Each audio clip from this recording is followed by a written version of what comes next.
Hey everyone, I'm Madalyn and welcome to another edition of the Kratom Gals. This is our weekly space where Kratom consumers come together. We do this to stay informed, to share experiences, and have honest conversations about the issues affecting the community.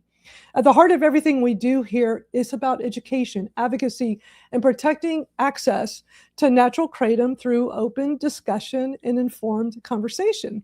Now, today, we got all kinds of things to talk about. A big announcement is coming, and as usual, we'll be reacting to the latest Kratom news stories that are making headlines around the country. There's so many of them. So I grabbed some for us to watch and discuss. And we're going to look at some other videos making the rounds. Some of them have some pretty crazy stuff in it, and always a lot more. So quick note before we dive in, this live stream is for educational purposes only. We're not medical professionals, and always know that nothing shared here should be taken as medical advice. We're here to share experiences, encourage informed discussion, and advocate for responsible legal access to kratom. And everybody's opinions are their own. And look, there may be some things I say today that other gals here on a panel may not agree with, and vice versa. But we're all about having a discussion, because at the end of the day, that's what this is all about. So let's bring up the gals. Good afternoon, gals. How are y'all doing today? Hi, everybody. Good. Doing good. How are you? Happy Saturday. Always love Saturday. I love Thursday, Friday, Saturday, and Sunday. I know. We always have so many things going on. And hey to everybody in the live chat. We always have such an active live chat. Always love seeing that. So y'all feel free to keep sharing and chatting with us all. It's always fun. And yeah, so man, there's a lot of news stories, lots going on. Yeah. I can't get over how many of them there are. It seems like it gets worse all the time. It does. And there's so much confusion in these news stories between natural kratom, extracts, and 7-OH. And we talk about it so much here because we're just trying to educate people. You know, I didn't know a lot about this when I first started my kratom journey in 2019. And, you know, I just had to learn over time. I'm sure you all did too. Mm-hmm. And that's Absolutely. why community is so important, because it's a way for us to talk to other people so we don't feel so alone. You know, when I was in pain management for 9 years, I felt really alone because there's the stigma attached to it. And I just didn't feel comfortable talking about it with people. I mean, I probably could have gone online and just done so anonymously just to be connected. But the media and the government have demonized opiates so much and so hard for decades. I just didn't even feel comfortable going online and talking about it. Right. Yeah. And I don't think there were many pain sites like for people in chronic pain and their medication. I don't think there was many of that out there. There were things for like hysterectomy, you know what I mean, for getting stuff like that done, but not for people that were in pain and needed help. Right. So, well, and I started way back in the Wild West, what we call Wild West days, and there were one or two groups, and if you weren't fortunate enough to find those, you really were on your own. So for me, seeing how far we have come is simply miraculous. Now, do we still have a long ways to go? Yes, because we have to get to a point where we stop demonizing each other. Yeah. Yeah, I agree. At least there is more talk going on. And that's all we can hope for, is to further educate and keep the talk moving forward. Well, that's what's so important, you know, is conversation. It doesn't mean everybody has to agree with each other. I mean, we've had conversations here where I didn't always agree with others and their stance on things. I've also learned a lot and have grown a lot in the 2.5 years we've been doing this. You know, we've been coming here every Saturday for quite a while, and I always find it so enlightening. I'm always learning new things from you all. And I always have to give you kudos, Twinkle, for being vulnerable last year and starting to talk about 7-OH and how you're using it, because we've been pushed this single narrative for so long. And when you really start looking at it and thinking about it. It's like we're always being pushed a narrative, all these different narratives. And unless you go and talk to other people and do your research and form your own opinions, you're just like the sheep herding along and following, the leader. Right. And you really open up people's eyes to the fact that there are plenty of people responsibly using 7-OH very therapeutically with their chronic pain. Now, we all here understand chronic pain very well. All 4 of us here suffer from debilitating chronic pain. And for people that don't suffer from it in a debilitating sense, count yourself lucky, because trust me, it's no fun. I wouldn't wish it on my worst enemy. No. And if you're able to, the thing is, the medical community has failed so many of us. Happened to me. I feel grateful that I can make my little swamp water kratom tea and get amazing relief from my degenerative disc disease that, both in my neck and back, and is very severe. I saw one of my Facebook memories come up yesterday, reminding me how bad it was. And I think it was from 18 years ago, or it was from a long time ago. And I'm like, oh my God, like seeing that and reliving that, like it was just such a difficult time. How I used to have to live, even in pain management, and taking lots of pharmaceuticals. But if you find something that works. So when I was in pain management, I found the 2 most demonized opiates, Oxycontin and Percocets, the one that media has demonized for I remember them demonizing Oxycontin in the 90s on the news every night.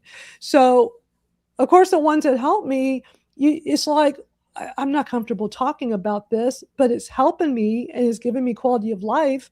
So I just kept it to myself, but I found because you can't celebrate your quality of life. Instead, you're demonized, judged, scorned, and called names, and you can't even celebrate your wins with the medication that is helping you achieve those things. Instead, people just want to halt you and shut you right out of it. I'm obviously having to readjust at this very moment, because what's helping me with the 7 supplementing 7, is not going to, there's a chance, and I'm holding on to that chance, but I'm already preparing that's not going to be the same way. So right now I enjoy being able to it takes me a long time to get ready in the morning, put on a little makeup, be presentable, and feel like I am actually living and contributing. And that's going to be gone for so many people who have found relief in it. And that's extremely unfortunate that it's come to this, when so many other things could have been done to preserve it. Strict regulation and preserve it. Agreed. Well, when you find something that helps and it works, you want to be able to have access to it. And it's been on the market for several years.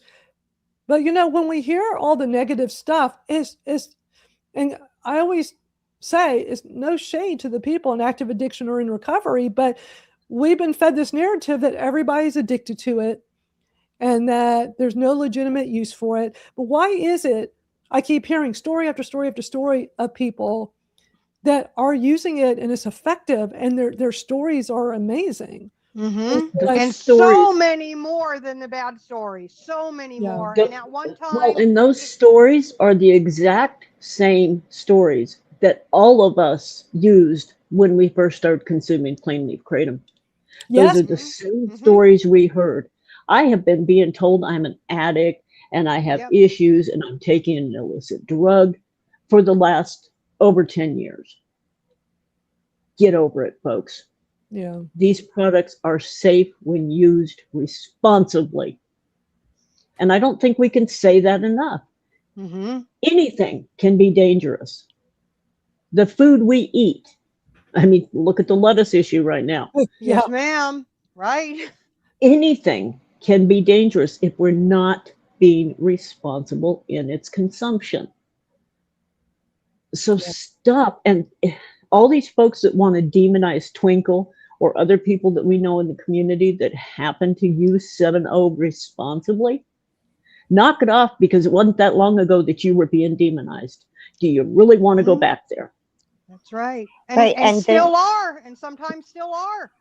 And they're the plain leaf advocates to begin with. They're the ones that fought back in 2016, 17, 18, 19. They just found this little extra part of the plant that helps them. And they continue to fight for plain leaf along with 7-OH. And I can't fault people for fighting for something that helps them. Yep. Yeah. Thank you. Thank you. I will never condemn someone for doing what they have to do for them if they're not harming other people. To me, that's the only millstone I have, the only keystone I have is don't harm someone else. And Twinkle having a nibble of 7-OH is not harming anyone else. No. Now, Yeah, if you want to go hurting after anybody? the addicts, find a solution for the addiction issue, not for the responsible use and consumption that are being taken part of because of pain. We didn't ask to be in pain. We've done everything we can to figure out how to get out of pain. That's right. So allow us these brief moments of freedom when we find them, because they aren't lasting forever. I mean, guess what? Even the 7-OH, even the plain leaf wears off, and we have to take more. So stop with the hatred and the fighting, because all you're doing is feeding into them. Stop tattletaling to the government agencies. I can remember a day when not a one of us would ever speak to one, except to tell them they're wrong, they're stupid, they need to stop it. Right. Hopefully we always use better terminology than that, but just stop and let people be. Well, that's why these discussions are important. Yeah, I don't consume 7-OH, but I don't care who does. If they're not robbing, stealing, or hurting somebody else to get it, that's right. I don't care. Correct. Well, and to say that the people that do use it are doing exactly that is ridiculous. Yes, there are some people doing that, just like before 7-OH emerged and all over the news, we saw the exact same thing play out with extracts, Kratom extracts. We watched so many news stories here on the Kratom Gals a few years ago of somebody robbing a store to get Kratom extracts. We heard people talking about spending crazy amount of money on extracts. It was the same exact thing. You just swap out Kratom extracts, hymetragenine, for 7-OH. And what did they do with demonizing extracts back then? It's all like made in somebody's bathtub with, some scientists in their bathtub. And, it's like, there's always going to be some people, just like in the Kratom community, people doing stuff like that. But there's also going to be companies that are doing everything right. They're trying to do the right thing. Right. And it took the extract companies time to get those testing and the results and everything done too. And it's going to take that same amount of time for the people working on the 7-OH side to get all that in order just as well. Yeah. If you have a problem with 7-OH or the way it's made, go after the manufacturers. Right. Leave the consumers alone. Quit making felons of people that are simply trying to live their life.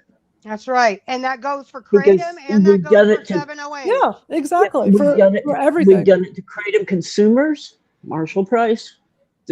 I mean, truly the poster child of Kratom consumption. Shayna, look at how many people have suffered amazing suffering because they consumed a plant or an extract. Or now it's going to be 7-OH. Come on. Yeah. Right. Prohibition never has worked. It didn't work in the 1920s. It won't work in the 2020s. It won't work in the 3020s. I don't care where we go. Right. Prohibition is not the answer. No. Right. And, I've been very vocal about that for quite some time. Regulation, not prohibition. I've been saying that for years. And just because, in my eyes and in my opinion, to me, it carries over with what's going on with 7-OH right now, being called the 7-OH or our show being called the 7-OH Gals. I mean, come on. That's just somebody trying to change the narrative for others to follow. I think if anybody comes here and hangs out with us, they see, what's going on. Plus, why is so much time spent harassing us when you've got the real threat, the anti-Kratom people that have been trying to get Kratom banned for years, way before 708. You know, these people act like these hearings are not new. There are more of them, yes. But also, you know why I think there's more of them? Because the KDA is more organized. They've been getting we bigger spent and so bigger. much. Yeah, we spent so much time fighting amongst ourselves. Right. Guess who's back? The demon to all of us, Kolodny. He's back running strong. He was gone for a few years. I've got a video about that for us to laying watch. low key. Yeah. And yet now, because we're so busy infighting and everybody wanting to attack, right? Guess who's back? And as you said, the KDA has gotten stronger. The Kratom Kills group, all of those guys have gotten stronger because we have been wasting our time fighting with each other. Right. And I mean, look at how many months this has been, ever since our now famous February 14th episode of the Kratom Gals. That was such a nothing burger. You know, it's like, what did we say or do wrong? I think I went back and listened to it like and that was like a 3-hour show. I listened to it multiple times. I'm like, well, number one, we weren't even told specifics what the person didn't like. But I'm just like, if anybody get off your butts. Yeah, if anybody has issues, it's like, I want to address it, and I kept trying to, but being so big and not telling me, and I kept playing it going, we didn't say anything off the wall or anything unusual, and it's like, I don't even know what did we even do wrong. I know, because I a long time to find out. I'm breathing. That's what we're doing wrong. I'm breathing. Well, and having open, honest discussions, you know, to you know, I mean, being called libertarian and all these different names is funny, but let's move on because we don't want to harp on all this for so long. I know that some of the messaging has been that, like, Seven Hope Alliance has essentially, paraphrasing, stolen Kratom advocates for their side, and nobody sold me. I've been with Seven Hope from the very beginning, and I was still trying to be for, you know, AKA everybody too. But, you know, after a while, when you're forced to pick a side, and, you know, the phrase is being thrown out, Seven Hopers, I'm a proud Seven Hoper. So that's fine with me too. I think Seven Hoper is a great name to be calling people, because too. So I'm the word hope is. I love it. Yes. Yeah. You know they're going to change it now, because like, oh, we didn't realize we're saying hopers like it's a bad thing. It's like, for somebody that's been in marketing and branding for 30 years, it's actually good. So, well, you know, as I've said, even as BAE, we don't go either way on 7-0. But if somebody wants to call me a Seven Hoper, go for it. It's a pretty good title to have. Yeah. Yeah, for sure. Big announcement. We're live streaming on Substack. I finally figured out how to do that. So nice. You know, we're not just on YouTube. We are on Substack. I do have a Substack. Let me put the link up here. If you're not familiar, Substack is where our newsletter is at, because, you know, MailChimp has come down really hard on Kratom companies. And I had already switched before all that started happening. But Substack is actually great for newsletters, but also part of it is like a social media feed. So this is my page with the social media like feed, the newsletters right here. But look, we're live. Look how meta this is. We're seeing ourselves right now live on Substack. It's always a little delay. Live streams have like a slight delay from when you see it to the public sees it, but that's pretty cool. So I just want people to be aware we are now live streaming on Substack, but that is where our newsletter is at. You can go there and sign up for our newsletter, and you know, definitely recommend hanging out with us there. So just trying to find more places for us to be at online, because y'all know with Kratom, well, there's limitations to where we can be. So anyway, well, I got plenty of videos for us to watch today. And are y'all ready for videos? We're ready for videos. Let's go into video. Now, before we get into the news stories, I'm going to play a couple of videos that I've put out. I did a video earlier in the week because I do a lot of these video replies on TikTok, because people come up with great talking here's a question, or here's Twinkle, I'm getting a lot of I'm so sorry. I just ate a pretzel. I just feel weird, like mute, like, I probably should be better. Let me just mute you. I just don't want you to be surprised, like, how come I got muted all of a sudden? Okay, I'm just too nice of a person. All right, so I put on a video the other day because there's somebody in our TikTok community who, very much like all of us, suffers from chronic pain issues. And she recently came out on TikTok saying she also uses some 7-OH therapeutically in addition. I'm seeing more and more people do that. So she had posted a comment which prompted me to make a video. So I'm going to start with this first. I want to make sure everybody's seen this. All right, let me be clear. I don't personally consume 7-OH, but I am a chronic pain sufferer over the last 20 years, and I'm seeing these comments show up more and more from people in the pain community. And this one says, I'm scared. 7-OH helps me very much, not a huge amount. I'm going to be searching for illicit substitute methods. That's very concerning, because we keep being told a narrative that the 7-OH products are causing everyone to get addicted. Well, is typically someone who is abusing it and who's taken very high amounts. And if they weren't abusing that, they'd be abusing something else.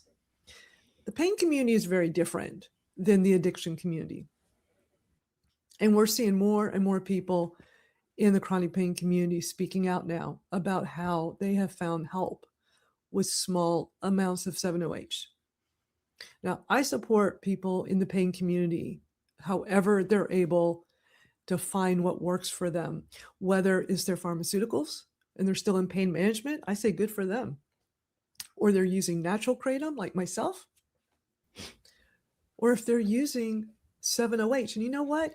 Even if they're going to the streets and getting illicit substances, people that have uncontrollable pain deserve pain relief. And the medical community has failed millions of us. So when I'm hearing more and more of these stories of people who have found help with therapeutic amounts of 7-OH, I'm here for them. And I'll help spread their voices out so they can get heard. And no one who suffers from debilitating chronic pain should be forced to suffer or forced to go get illicit substances off the streets. So share your thoughts in the comments. Me personally, I'm for regulations, not prohibition. Some people don't like that I say that. Too bad. I'm a natural kratom leaf consumer, but I also suffer from debilitating chronic pain, and I'm tired of we chronic pain sufferers being the forgotten ones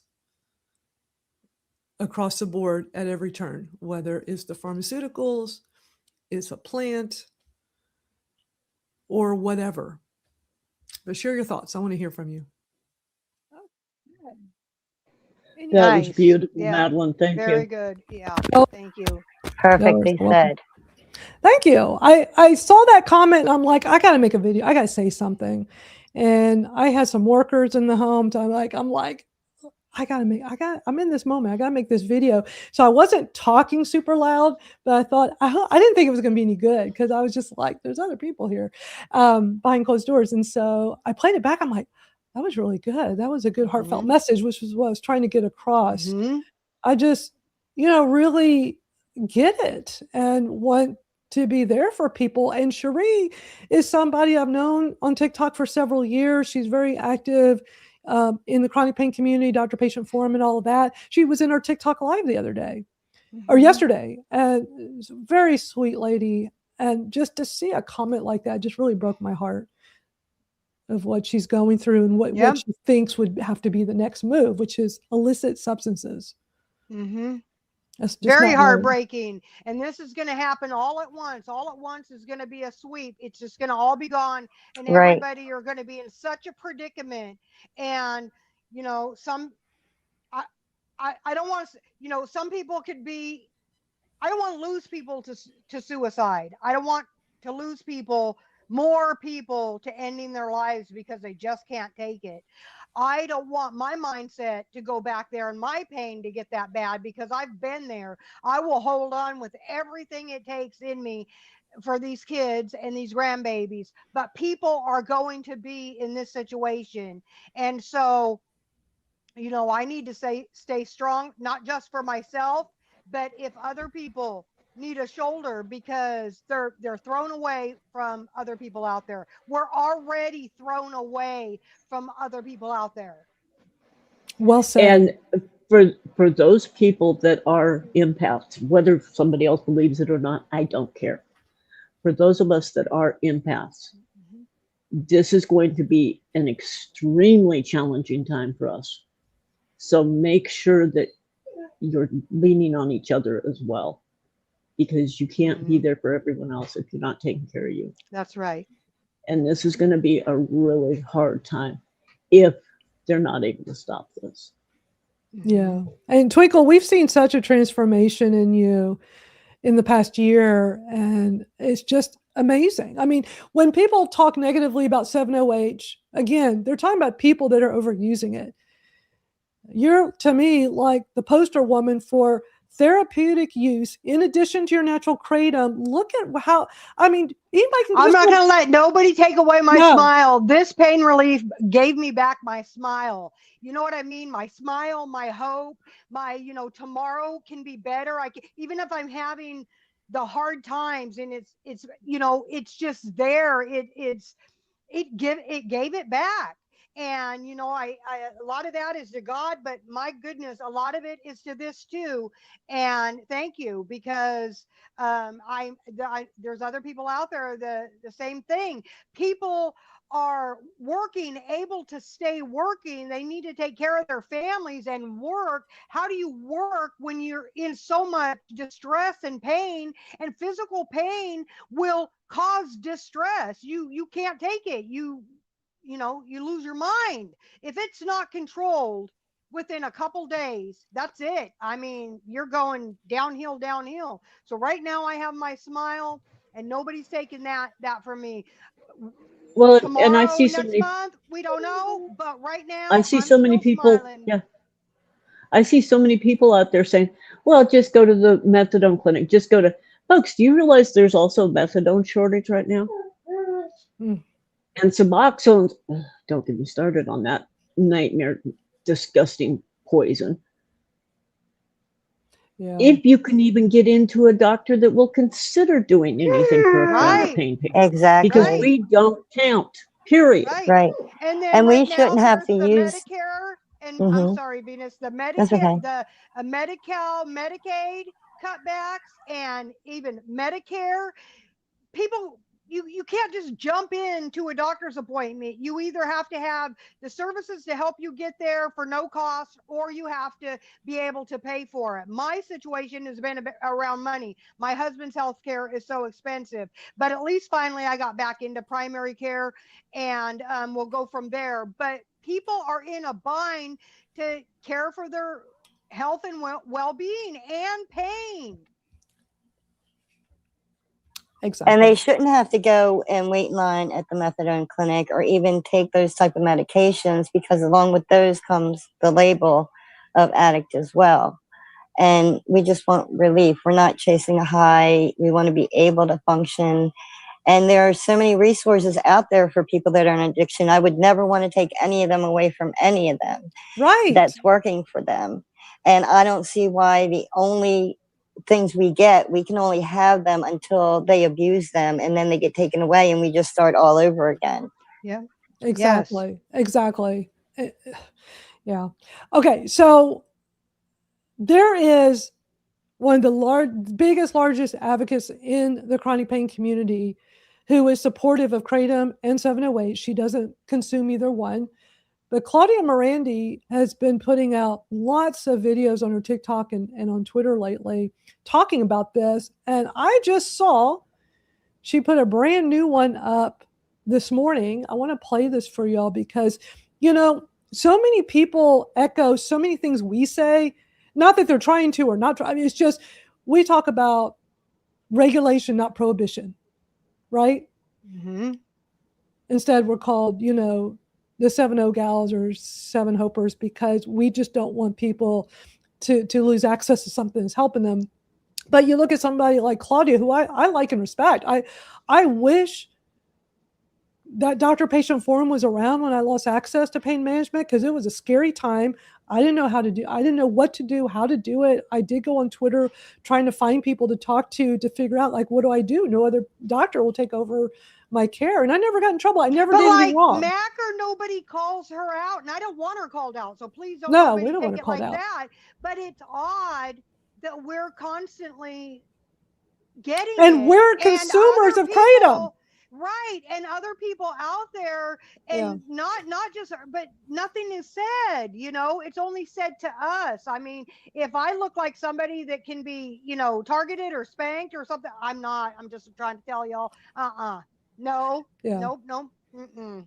Yeah, well, Claudia put out this video. I just want everybody to see this, because it's just a reminder. So many people, and plus she makes a great point about Kolodny. Representative Michelle Awe out of Georgia, you know, thanks Dr. Andrew Kolodny to flying to Texas to testify. And now Kolodny is vilifying Kratom. The same way he did with prescription pain medication, he's moved on to the next grift. But you folks need to understand what this grift is about. So I know people say, well, no, we need to ban the 7 products. I don't think banning anything is good. I think we should be regulating it. But what they're doing is they're conflating the 7 products with the pure leaf Kratom products. They're following the very same playbook that was used in the opioid lawsuits. And Andrew Kolodny is involved. It's just that his consultant work, you know, demonizing prescription pain medication has dried up. So he's moved on to his next victim, and it's Kratom. And now people everywhere are saying Kratom is an opioid. This person on LinkedIn, now this is a cannabis activist, mind you, says Kratom is an opioid. Kratom is not an opioid medication. Kratom is a plant. And he says denying facts won't get your advocacy anywhere. It's not my advocacy, son. Sit down, son. I'm not a Kratom consumer, but I'm not going to sit back and watch Andrew Kolodny murder another 1 million Americans. But what is this war on Kratom really about? That right there. That's what it's always been about. See, what Andrew Kolodny is doing to your community is what he did to our community. If you didn't know this, Andrew Kolodny was involved in writing the 2016 CDC opioid guideline that would be codified into over 30 states. And today, doctors are incarcerated because of those CDC guidelines. Kolodny is a habitual liar. And if the Kratom community doesn't stay involved and monitor everything this man does, he's going to destroy another 1 million people's lives. Thank you for supporting our efforts at the Doctor Patient Forum. Hang in there, folks. We're trying to get you. I love that video. I mean, what I said. Exactly right. And she's putting out the same kind of, she has so many videos like that on her humongous TikTok. I think she has 400,000 followers there. And on her Twitter, that was from her Twitter account. And I don't see anybody coming at her. She's a much bigger voice, and she's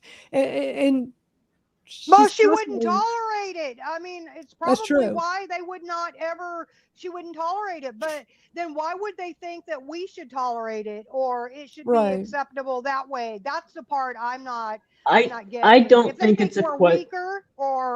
I don't think it's a question of they don't think she'd tolerate it. They don't want everyone in the world to know what they're doing. And she does have a much bigger platform. Very so and it could be the attacks would be seen much more publicly. Of respect and disrespect. She has respect, we have the disrespect. And it could be, who knows, but in any event, we're not going to let somebody else silence us and cancel us either. Right. So. Right. Exactly. And, you know, we pretty much stay quiet on all the attacks we get, but every once in a while. And so if anybody missed last week, watch the replay. Sometimes I just can't help it. Okay. So everything y'all saw, I got a brand new video. I know I'm springing this on a lot of people, but I want everybody to hear this from me first. So we'll talk, you know, definitely, I want to hear what people's thoughts, and then we'll move on because we got lots of news stories. But watch this. Let me know what you think. Hey, everyone. Madalyn Sklar here. Many of you know me as a longtime advocate and educator in the natural kratom community. My focus has always been education, consumer safety, responsible regulation, and protecting access for people like you and me who depend on natural kratom. I wanted to make this video because I want you to hear this directly from me. I'll be appearing as a special guest speaker and ally at the upcoming Save 7OH Virtual Rally and Comment-a-Thon.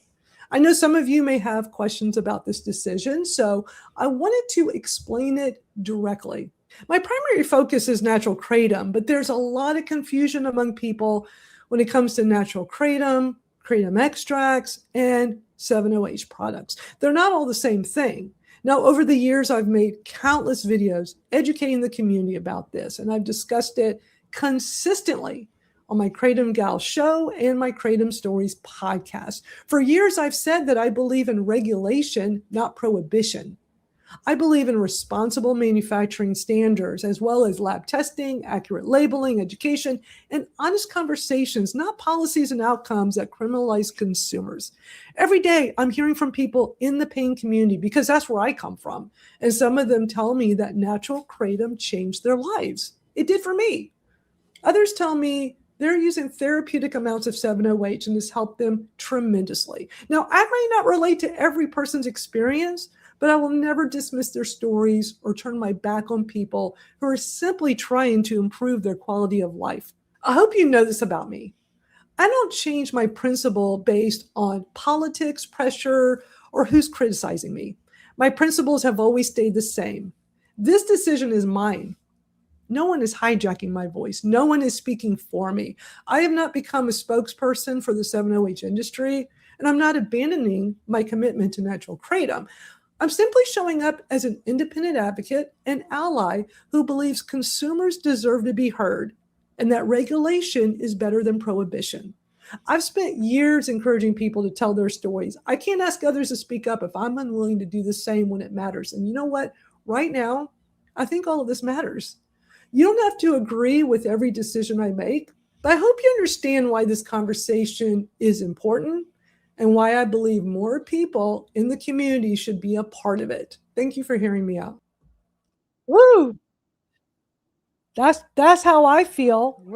Mm-hmm. That was perfect. Way to go. Oh, yes. Thank you, Madalyn. Thank Well, you.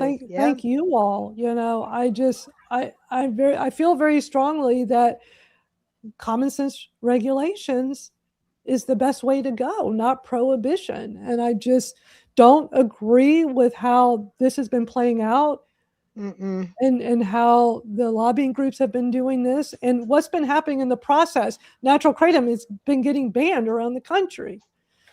It's like if you just weed out the bad actors and have safety standards, and for kratom too, like we need KCPAs, we need a federal one, we need so much more. So I'm happy to come on the Seven Hope event. I mean, call me a Seven Hoper if you want. It's a great, as a marketing branding person, that's actually a very good name. Yes, it so is. Bring it on. But I'm happy to come on and speak a bit because I just, as an ally, I want to show my support. They're not hijacking my voice or my community influence. So I know this is going to get spun in some very interesting ways, I'm sure, but I just want to make sure everybody heard this from me. And this video is on my YouTube and on my TikTok and Twitter. So, that's how I feel. And I hope, like, if anybody here on the Kratom Gals show or people that come hang out with us to watch in a live chat, if anybody's uncomfortable with that, I totally get it. And sorry. I mean, this is how I feel, and I'm going to stand up for that. The one thing I want to say, Madalyn, is thank you. I appreciate you coming and telling everyone. But I also pray that you didn't have to. You don't owe anybody That's right. any That's right. explanation. Right. That's right. Right. We all have the rights to do what we feel is best in our world. That's right. So, and doing so is a thank courtesy. you on both sides. Exactly. Yep. Doing so is a courtesy. You did not have to Right. do this. And yeah. So I'm Because we glad. know it's going to open you to Of a course. lot of trash. Oh, well, So it's already been I'm coming here at me for 5 months. So, yeah. you know, Well, I'm a great garbage collector, so throw the trash. Go ahead. yeah, I mean, really, if it hasn't stopped in 5 months, is it ever going to stop? So, as I said in my video, I mean, it has nothing to do with politics or being constantly attacked. I just don't understand why attack other people in the community. I volunteer my time to educate and advocate, and people see me all over. Well, I've been teaching social media for 20 years. I've been in the digital marketing space for 30 years. I started my first online community in the mid 90s. I know how to do all this stuff. And I'm passionate about helping people learn about Kratom, because when I was in pain management for 9 years, I never heard of Kratom. And once I discovered it, I'm like, why do people not talk about it? I mean, I know they talk about it more, but if I had known about Kratom sooner, I would have much rather have started using that on my own terms instead of getting dropped from pain management because of Kolodny and what he did in 2016. That's exactly why I lost access, because the doctors are scared, and some doctors around the country are being thrown in prison for treating people like us. They're not doing anything wrong. And these doctors don't want to lose their careers over this war on drugs that's affecting us pain people. And when I couldn't find another doctor to take over in my huge city, I thought, I have no problem. I'm in the 4th largest city in the country. How hard would it be to find another pain management doctor? I couldn't find one. Nobody would take over. So I thought, do I have to go to the streets and go buy them as drugs? I don't even know how to go find a drug dealer. Like, that's ridiculous. And that's what they're doing to the pain community. And they've been doing it for 10 years. And I find a plant. I'm like, well, it's just a plant. So I'm loud, proud advocate. And I just can't believe how hard they've been coming at this plant. Yeah. It amazes me that the cannabis industry, in all its ideations, has not been more supportive, that the kava industry has not been more supportive. Because guess what, folks? We're just the first step. So yet another aspect of we all need to work together, because these are plants. They are safe when used responsibly, when we know they've been tested for purity and they're tested for product safety and they're packaged properly. That's all we ask. Make the wholesalers, make the distributors, make the manufacturers responsible for their product, and allow us to choose. Do we want to use THC? Do we want to drink a cup of kava at night? Do we want to consume Kratom or 7-OH? It's our choice. We are adults. Right. Let's act like it. Right. Get along. Quit trying to be the big kid in the sandbox, because this isn't about who's the biggest. And stop trying to police and control legal. Other people. That's right. Yeah. My mom couldn't control me when I was 10. You really think you're going to do it now? Come on.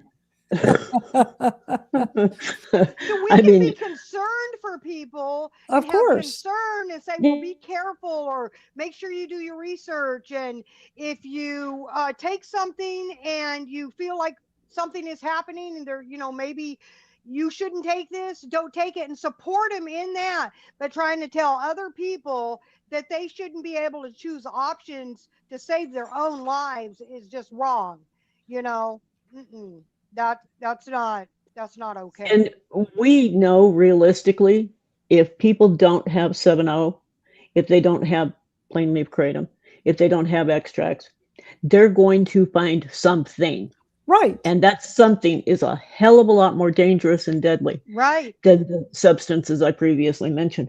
So I'm sorry, I would much prefer that they have access to 7-OH than to have to go to the streets and try and find something and end up dying because of fentanyl or carfentanil or any of the new designer drugs out there.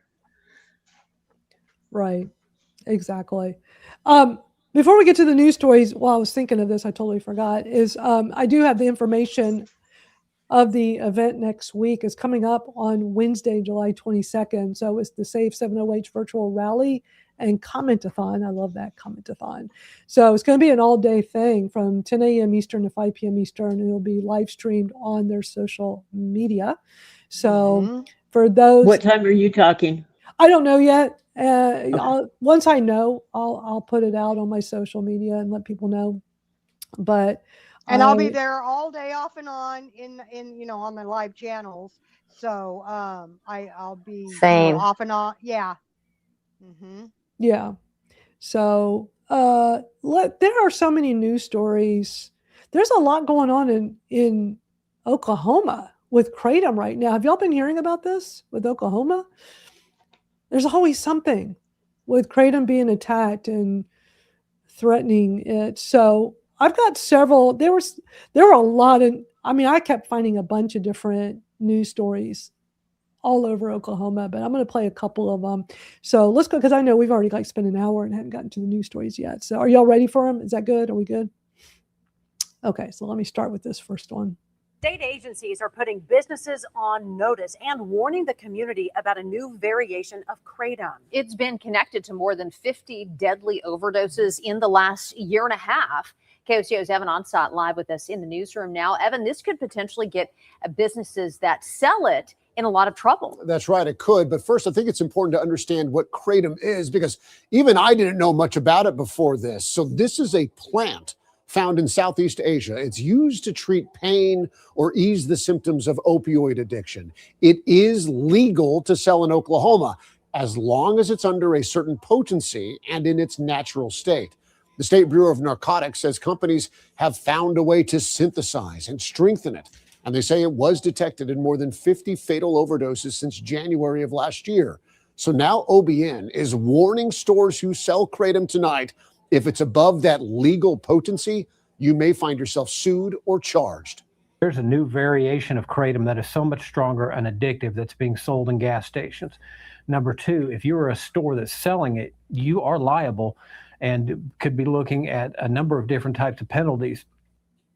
The state's chief medical examiner, Oklahoma County, is number 2 in the state behind Tulsa County for most Kratom-related overdoses, 9 here in Oklahoma County since last January.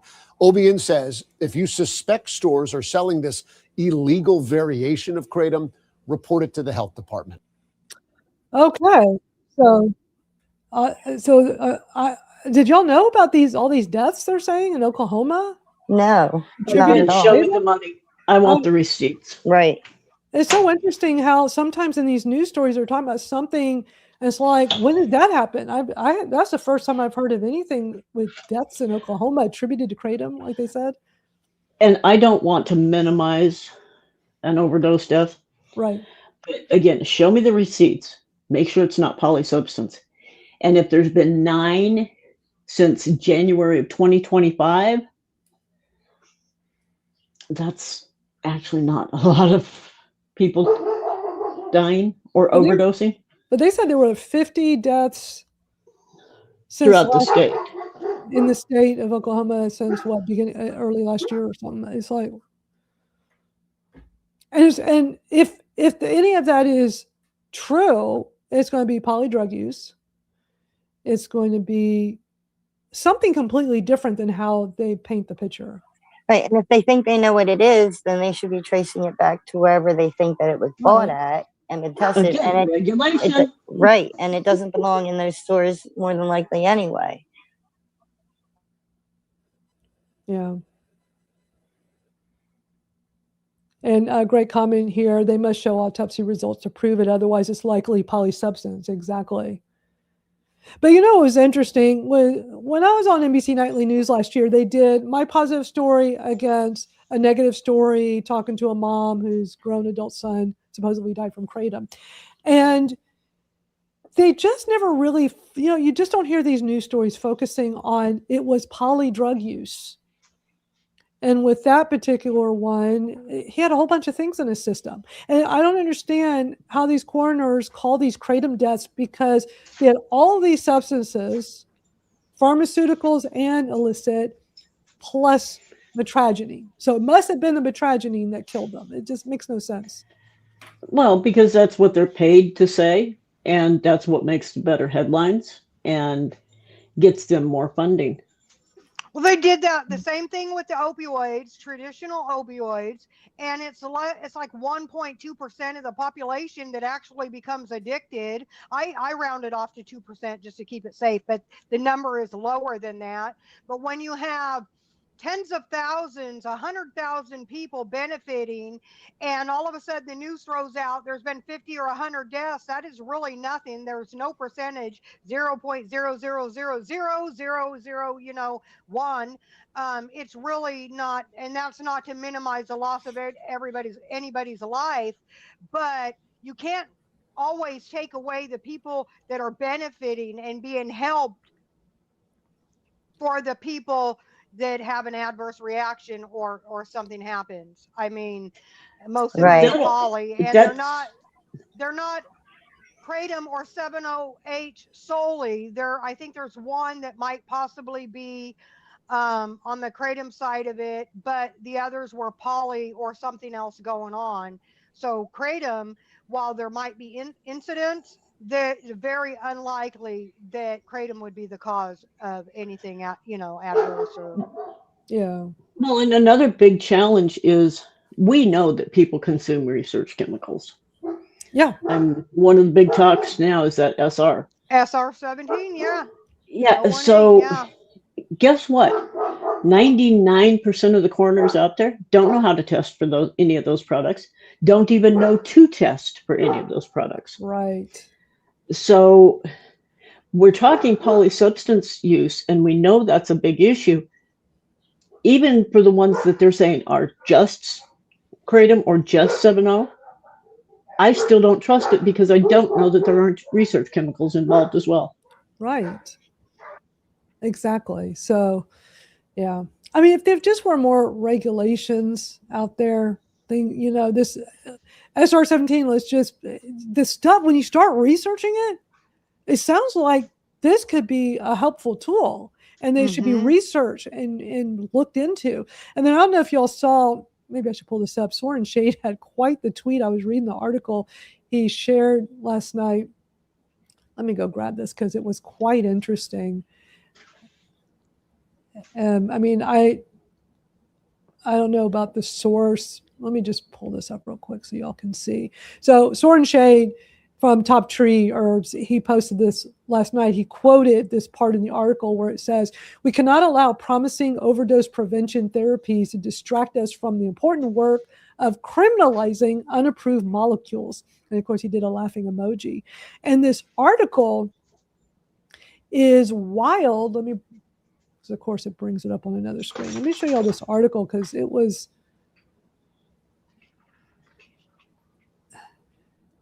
This article, I mean, again, I don't know much about the source, so I can't say whether this is 100% legit. But if Soren Shade posted it, and he's been researching chemicals, compounds, drugs, and things for years. So, I mean, with him posting this, that's why I shared it, because I trust him. So, this headline: DEA places entire Amazon jungle under Schedule 1 pending further notice. It's like, what? But, that's where all the plants are. That's where, like, most of pharmaceuticals come. Pharmaceutical plants. They come from the jungles, usually from the Amazon. I mean, I don't know all the details, so don't hold me to it. But it says, in what officials are calling the most comprehensive anti-drug operation in history, the DEA announced Thursday that it has placed the entire Amazon rainforest under Schedule 1 pending further notice after discovering the ecosystem contains, quote, an alarming number of uncontrolled and potentially mind-altering molecules. It's like, what? And SR17 is mentioned further down. So I didn't have time to go research all of this. But if this is for real, that's pretty crazy that our government goes and puts the entire Amazon jungle under Schedule 1 because they don't want anybody I don't know. It's just. And one of the botanicals that I consume to help fight cancer is completely sourced from Amazon jungle plants. So I'm sitting here a felon if anybody wants to come get me. Wow. Without even notice. Yeah, it's interesting. That's for sure.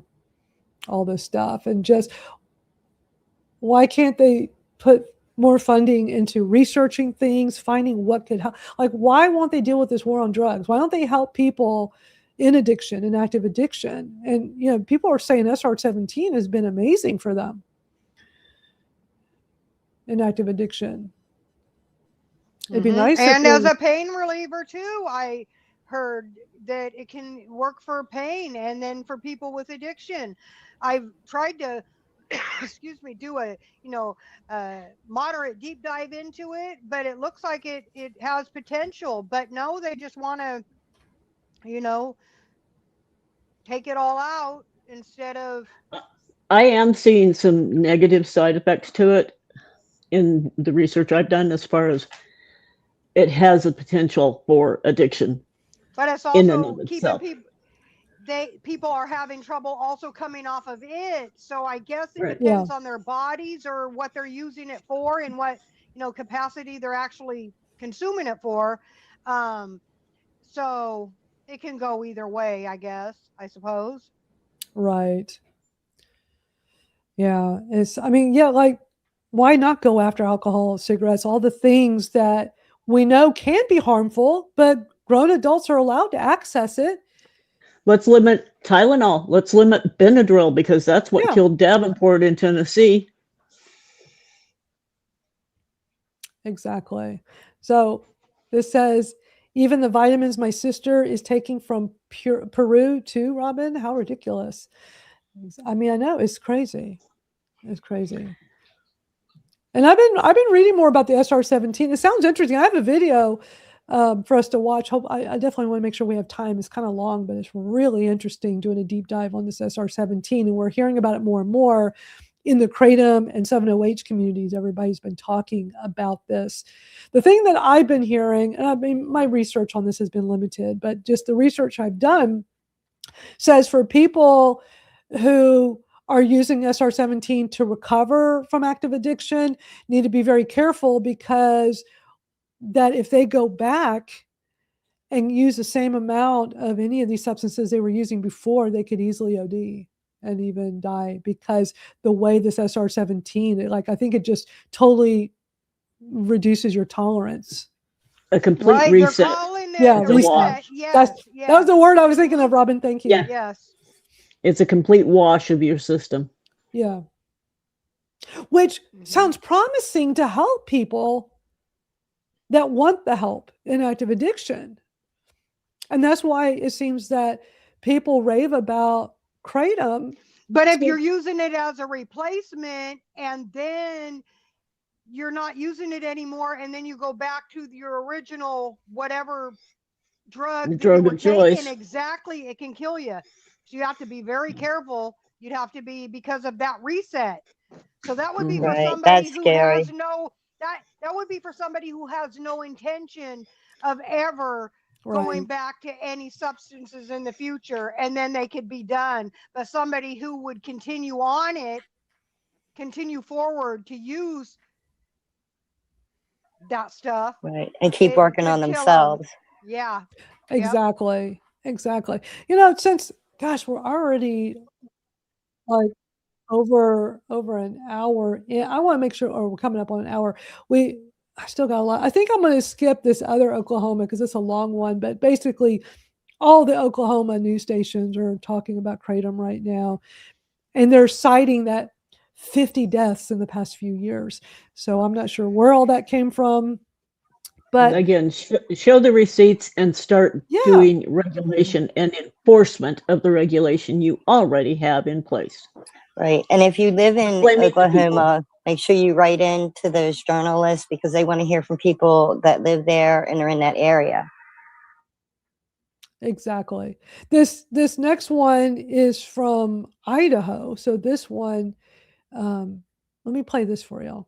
Months after the death of a mother in Canyon County in Idaho, investigators have now linked her death to Kratom or Kratom-like products. 50-year-old Christy Boswell died in February due to the severe bleeding and fluid buildup in her lungs. Autopsy testing revealed her death was due to amounts of 7-OH, which is found in synthetic forms They're talking about 7-OH, but they keep they're showing Feel Free, they're showing Kratom powder. This happens all Right. the time in the media. They never seem to understand, like, showing products that they're talking about. I know that's something we talk about a lot here because it's when you really pay attention to the optics of these news stations, you really catch this a lot. And then when you have people, some of the leaders in the Kratom industry talking about all this confusion, it's like, well, do better. Educate the media, educate the lawmakers, I think we're all educating our community pretty well. We talk about this all the time, and we talk about the differences between all of them and making sure you understand what you're consuming. You know, when we did our TikTok live yesterday, a gal came in there and it turned out she was using 7-OH. She thought it was Kratom. We were having a discussion and she was telling us about this product she was using, and she said tablets. And we're like, I remember saying, was this extract tablets or the 7-OH tablets? She goes, I don't even know. So she checked the packaging and then she said the name of it. So I went and Googled it or ChatGPT'd it real quick, and it was a 7-OH product. She just didn't know. She wasn't aware because people don't always know. People don't always pay attention. I pay attention to anything I put in my body. I research. And they do get told by gas stations, yeah, this is the same as Kratom. No, it's not. Now, I don't think anyone that I have ever spoke with has a problem with removing these products from gas stations and convenience stores. 100%. Not at all. 100%. That's, I'm telling you, that's been the problem with Kratom extracts and the 7-OH products. Having it so, you know, like in a gas station or convenience store where kids could get, I don't think they are, but, you know, they could because it's more easily accessible. And there's always an excuse in the Kratom industry. Well, it's important to have them in convenience stores. Come on. Give me a break. I have never, ever, in all the years I've been consuming Kratom, ever bought it from a gas station or convenience store. Yeah. There have been a couple times I have run out of my preferred vendor and I've gone to a smoke shop, but I have to be 18 or 21 to walk in the door, and most of them have at least a basic idea of what Kratom is. Plus, I already knew what I was purchasing and what I was going there for. But not to this day have I ever purchased anything from a gas station or a convenience store. And I've got well over 10 years. I tend to think it should be a rule that anybody that's going to sell any product, whether it be energy shots or extracts or anything like that, should have to take a course to be able to let people know what it is before they even have the opportunity to put it on their shelves. Right. Some kind of educational, either an educational packet or an online, a little class, you know, 20 minutes, 30 minutes, but something so that they can pass this information along to the consumer. Otherwise, not. I agree. It should be part of the onboarding process when you're hired. That's right. Yeah. And that goes for any of these products. Now, I don't think they should be allowed to sell 5-hour energy without knowing what it is, that it's more than one dose. That's right. That there can be health issues. Yeah. That maybe the person, instead of just walking in and buying whatever they can grab, should go do some research and figure out what it is they need. Right. Exactly. Let me finish. But while that isn't going on and that's not happening, we need to do that for ourselves before taking anything. Absolutely. I'm not going to sit here, even when doctors prescribe something I've never taken before, I'm still going to do my research.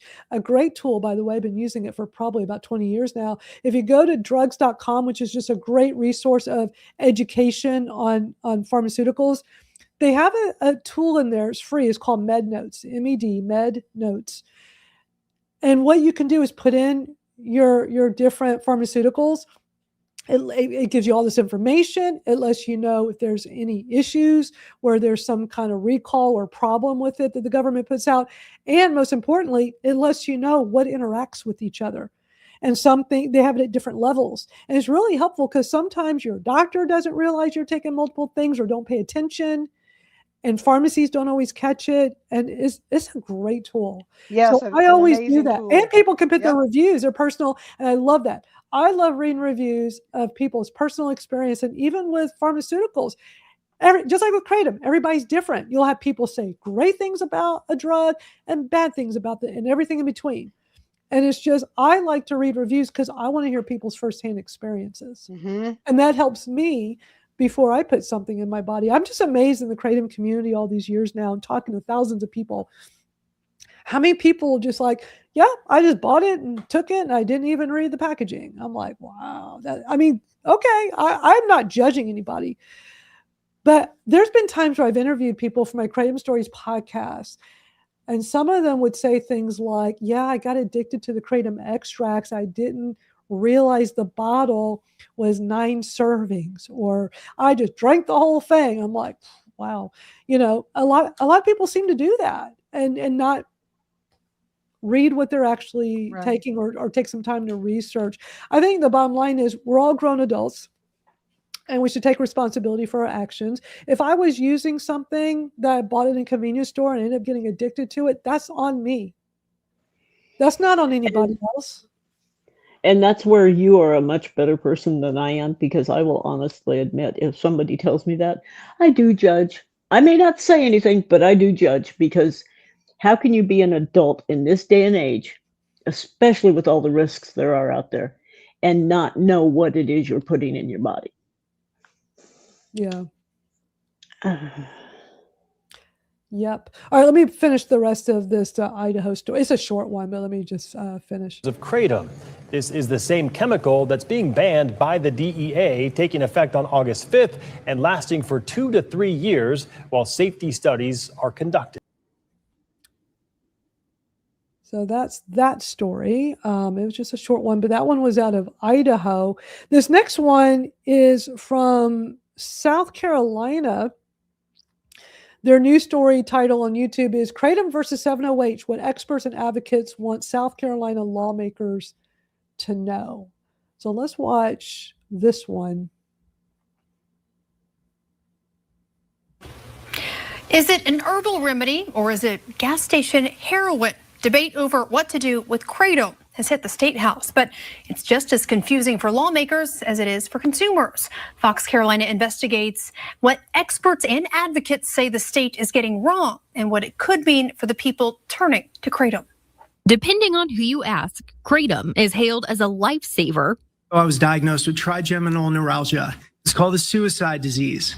And so I would wake up at night when I was diagnosed, lock myself in the bathroom, screaming into a pillow. I came across Kratom, and it saved my life. Or an over-the-counter killer. We had a 2-year-old that had overdosed on Kratom.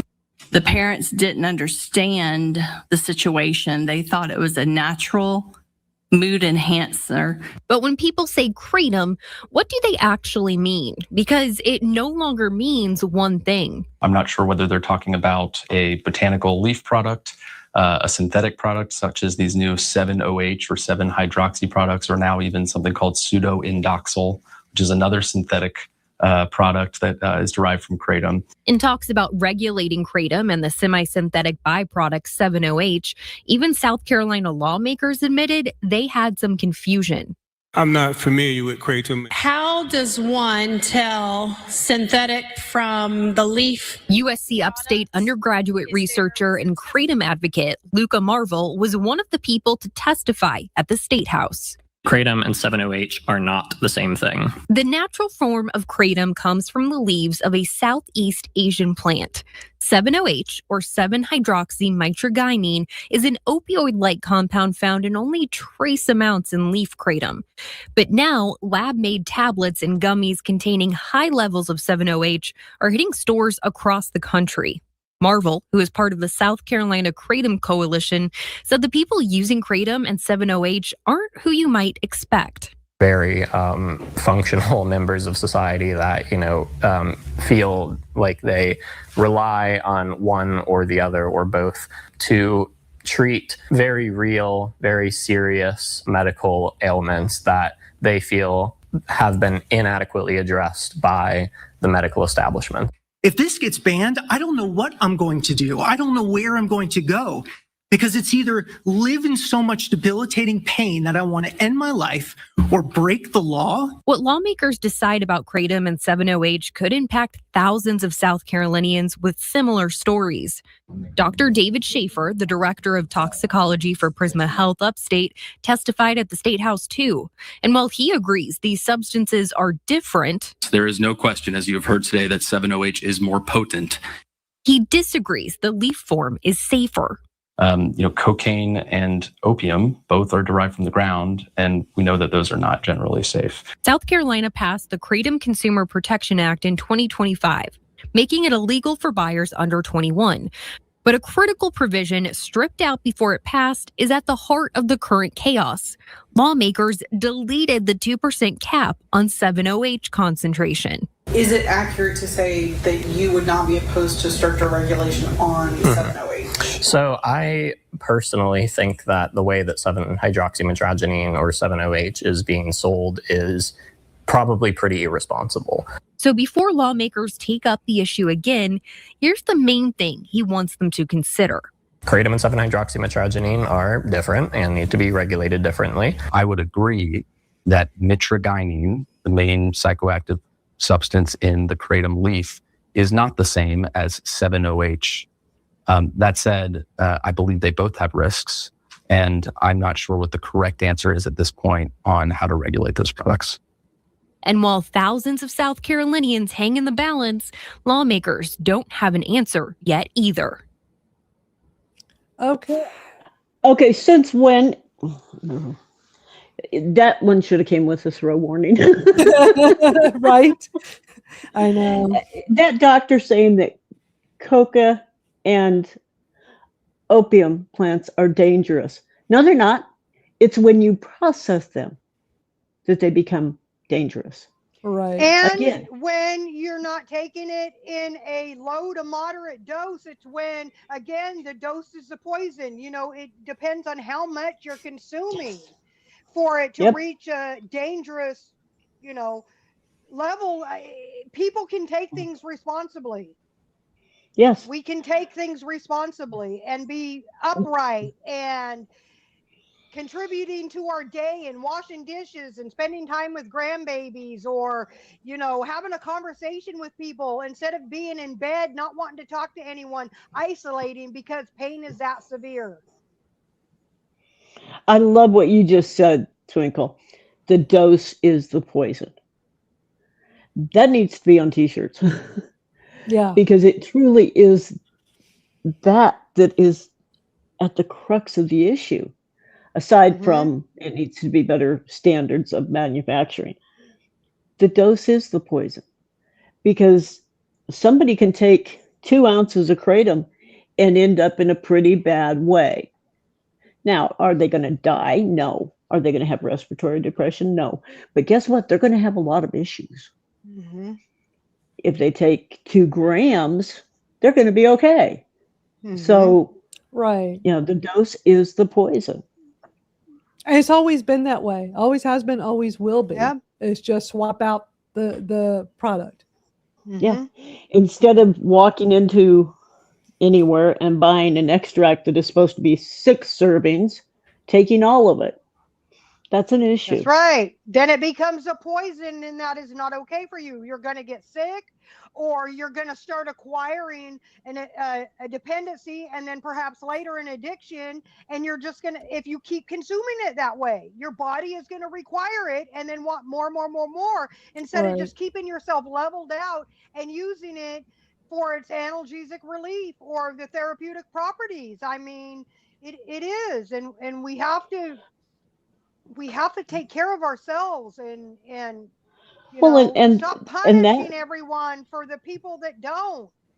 Right. That wording is perfect for anything we consume. I can drink 2 liters of water, be okay. If I drink 10 liters of water in a day, I'm going to be in the hospital if I'm still breathing.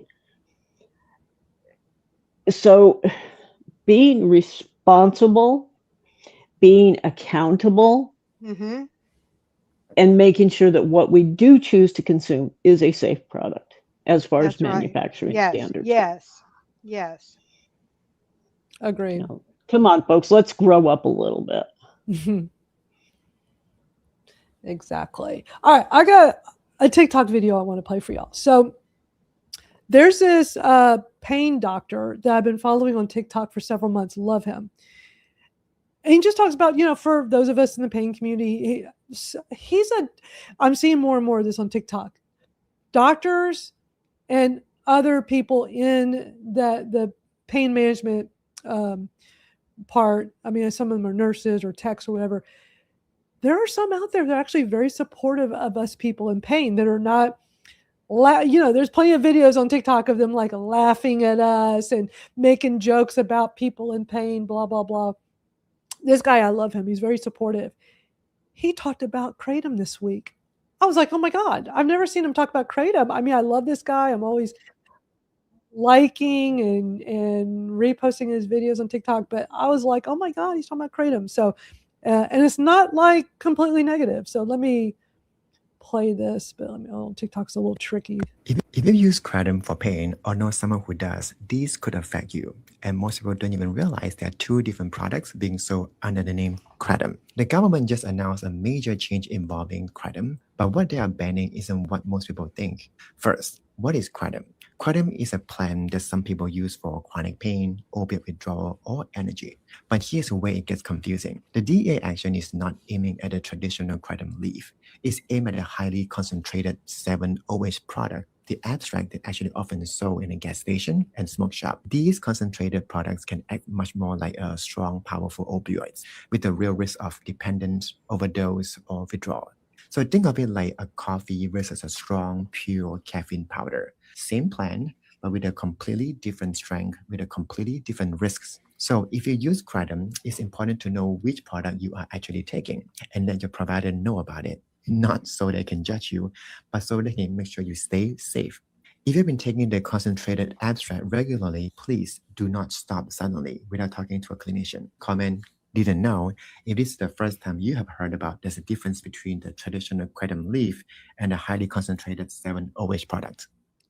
I love that. Medical professional. That is the best medical educating. I've ever, fair, decent. Love it. Just teaching, just getting information, not attacking. Yep, because separating a lot them. of the nurses and ER doctors, nurses, physicians have taken to social media to really be judgmental, to make fun of people in pain. That was really good. I appreciate that. If anybody wants to follow him, so he's a nurse practitioner. He's board certified pain medicine nurse practitioner. His videos are so good. Anybody in the pain community, you will love this guy. I've been following him for a while, but yeah, it is. Let me read off this username. It's the pain NP. NP is for nurse practitioner Chen Lo. So, here's his name right here, but the username is this right here. So, that's like TikTok.com. If you're doing this on TikTok in the app, then you could probably just put the pain NP and you should find him, or the username the pain NP Chen Lo. So I love this guy, but how awesome a medical professional educating people on Kratom and 7-OH. I'd like to see more of that. Yes, and, very much so. In my 7 years being a Kratom consumer, only one time did a medical professional even know what Kratom was. It's always me having to educate them. Almost everybody's like, they have no idea what it is. And then one time I had, I think it was a nurse said at a doctor's office visit, because I'll pick Kratom in as one of my pharmaceuticals. Like, why not? So when they're reading your pharmaceuticals, like, are you still taking blah, blah, blah? It's like, Kratom is on there. And they never know what it is. But one time, this guy's like, oh, Kratom, you take Kratom? Oh, yeah. He goes, I know what that is. And we had a really nice, positive chat about it. He just had heard good things. And more importantly, for me personally, I know not everybody's comfortable discussing this with their medical professionals, but my primary care physician didn't know anything about Kratom. And I've been educating her since I started seeing her, which was about maybe 5 years ago, I think. And I usually go to her at least once a year, sometimes twice. And I always remind her, like, I just use my Kratom. It's a tea. That's what I use for my degenerative disc disease. You can see in my chart all the pharmaceuticals I use. It's all in there. And she's so impressed. And so through me and my actions and how she sees me, she's got this great positive story that she's probably told others. Or if something negative comes up about Kratom, she knows how I am. And my labs are always fine. I get labs at least once a year. Never had an issue. Ever. I had more issues medically with the pharmaceuticals than I ever did with my Kratom. So when people talk about, oh, that stuff's dangerous, I'm like, well, my labs don't show that they're dangerous. So, welcome back, Robin. Hey, Robin. And all my doctors are fine with it as well. And I send them the scientific information on the portal. I told him he could let any of his patients know that have questions to give out my name. And then my therapist has been my therapist for 26 years. So she saw me when I was doing bad. And then she saw me as I progressed and how well I'm doing. So now she's also able to know what she's talking about when her other patients come in and have questions and concerns or say, I was taking Kratom. Well, was it Kratom or was it 7-OH or extract? She knows the questions to ask now. That's great. Excellent. Hello to Sherry. Sherry, thank you for joining us live. We usually see you in the replays, but thank you for coming. And Sherry says her labs are always perfect too. And I'm looking forward to getting mine. I haven't had Yeah, it you in just 10 went to the years, doctor. But I went to the doctor and I'll have my labs in about 10 days. So I'm very much, looking forward. Do you want to talk about your experience? Like you haven't been to a doctor in a long time. I haven't been to talk about that? in 10 years, and I had been taking Kratom since 2019, and then later in 24, 7-0 in the therapeutic amounts and little nibbles. But I'm finally got back into primary care. I have a CT scheduled the 3rd of August, and they were able to get my 2016 CT, so there will be comparison. I know that mine isn't going to come out good, but I'm back and I'll be able to go from there. I was able to, to get in all that.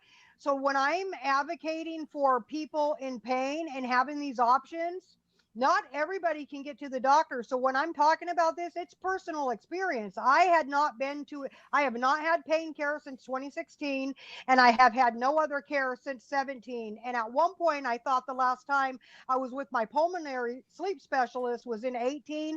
She let me know, my new doctor let me know that was actually 2017. So it's still been almost 10 years.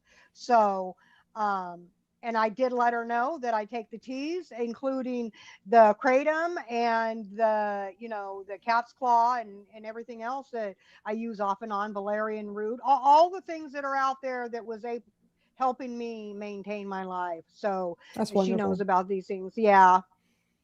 So thank you.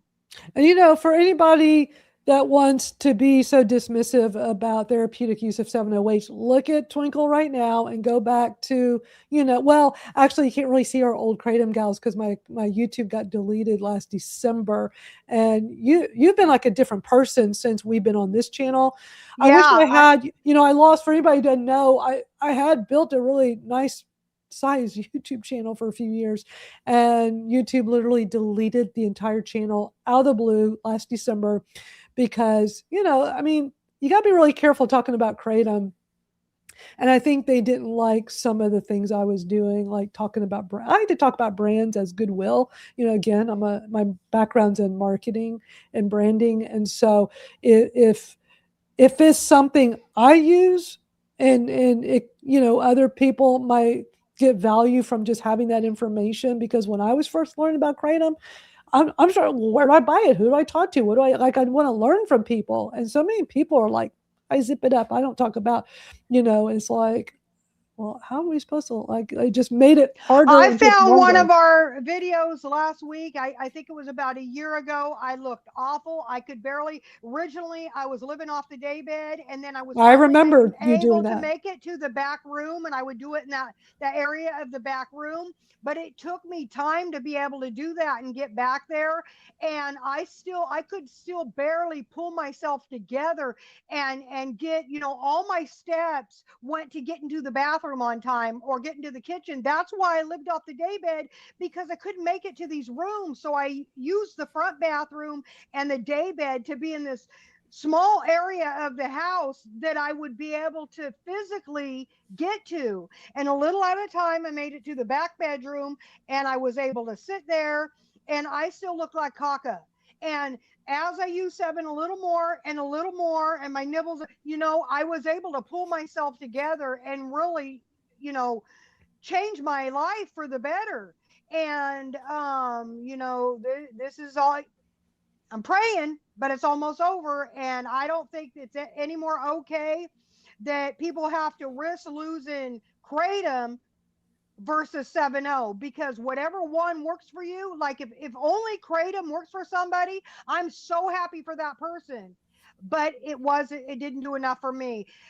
As far as pain, 7-0 targets pain. It doesn't have the symphony as it's been spoken about. It doesn't have all the alkaloids, but it does assist pain better. And I have been, that's a blessing to me. But the old ones there was no 7 in my life. There was nothing like that. It's pretty, I look horrible.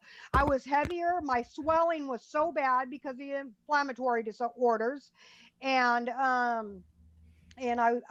you were struggling. You were struggling. I was struggling so bad. I remember. So bad. And you would always tell us, I'm in my day bed, but I still want to be here. That was more of the live audio chats on Twitter, because that's just audio. It's but audio only. And I know you would tell us, you probably wouldn't have come on as a live stream because you were pretty much laid up, but you were able to just talk, which is easier when you're not having to be on camera. But when Mike Overstreet was doing his, I was on that daybed on the live when we were doing the Zoom. I was literally on that daybed. And so now we're going back almost 3 years. But this has been over this period of time, I really got the relief. And am I still in pain? Absolutely. It's never going to go away. I am relieved to be able to just exist, to do more than just exist. But you're now living with other family members, and you get to be around your grandchildren 24/7. Yes. That you're able to be active in their lives. That's something you weren't able to do before. Yes. Which I'm so happy for you. I mean, nobody can tell me what I can and can't think. I am my own person, and I see from your actions that 7-OH therapeutically, and I'm not saying, buy it from a shady source. Do your darn research. We're all grown adults here, people. Right. Because, somebody's going to watch this and spin it to something negative. Something negative, because it's all bad. Anyway, I'm a grown adult. I've done my research, and just watching Twinkle is pretty amazing to see your progression. I would love to see some of those older videos. Where did you? It wouldn't be on YouTube. Where was it? I sent it to you, gals. I think I sent it to you and Venus. And I was actually in the back bedroom where I had finally progressed to get into that room. I can resend it to you because it would be in the messaging. So where was the video at? Where did you see it at? On your YouTube. It's actually on the YouTube, but it's not. So it's only going back maybe. So the end of this month, I'll have been here 7 months. So it could have been anywhere from 10 months ago to a year ago. So it's one of the ones when December is when I start this channel we're on, Kratom Real Talk. I lost the other one in December, so I turned this one on in December. I lost all those other Kratom Gals shows. I didn't always save them because it's like, well, they're on YouTube. I can always download them if I need them for something else. And when they deleted with no warning, it means I lost all of that. Right. Let me which see. is really I'm going to see if I frustrating. could find it. I'll have to It's check so my channel because I know we had some of them on We did mine. some on yours, but it was really, actually we did do yours a long time ago when I used to have all of y'all Kratom Gals, including the ones that used to be here, but instead when a live stream, we're live streaming 168 hours in a week. And they want to do the 2 hours that we're live streaming each week. Make it make sense. Maria, when you talk about, is there activism happening? Are you talking about natural Kratom, 7-OH, or both? Let us know so I know exactly which, because I can steer you depending on what you, both or whichever one. That's right, Venus. I totally forgot. I just need to go look at your channel.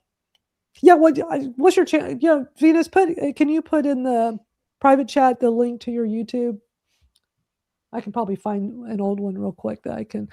I'll try to find it. I sent it to both of you gals about a week ago, maybe a couple days longer than that.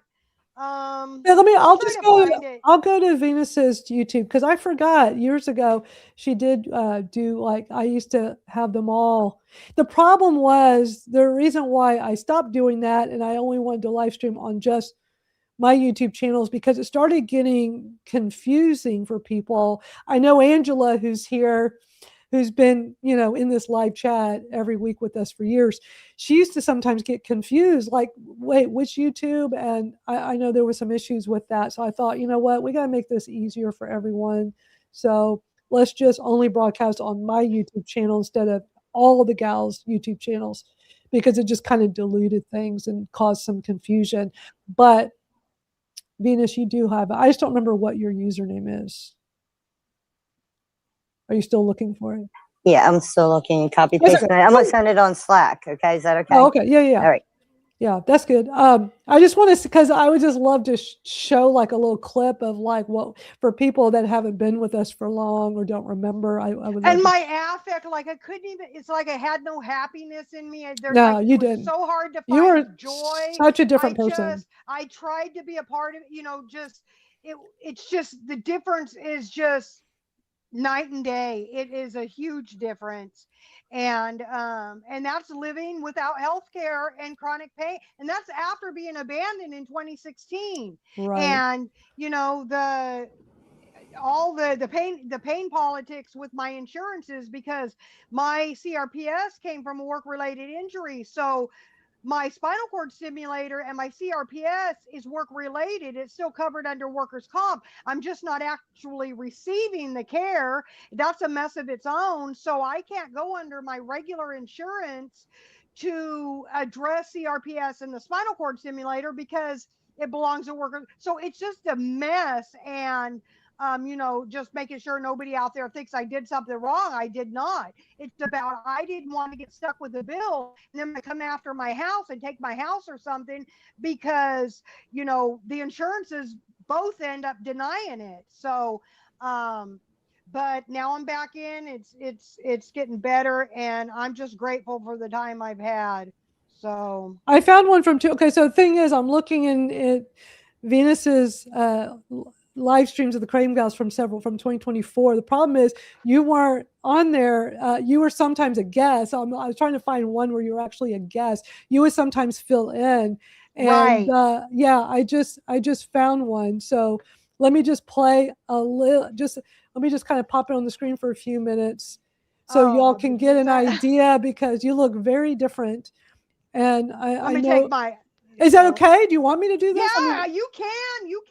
Because this is how much this has helped me, and other because people you look like helped, and so go for it.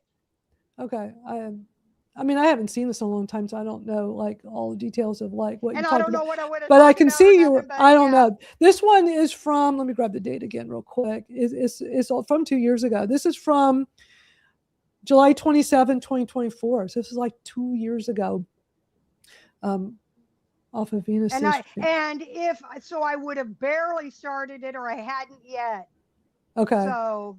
Well, I can already see you're heavier there. Yeah.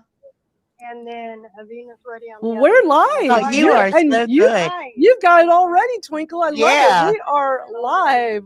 Welcome to the replay of the Kratom Gals, a weekly my live God. stream where we share You see, interesting what? videos that we uncover, whether it's on YouTube, TikTok, all over the internet.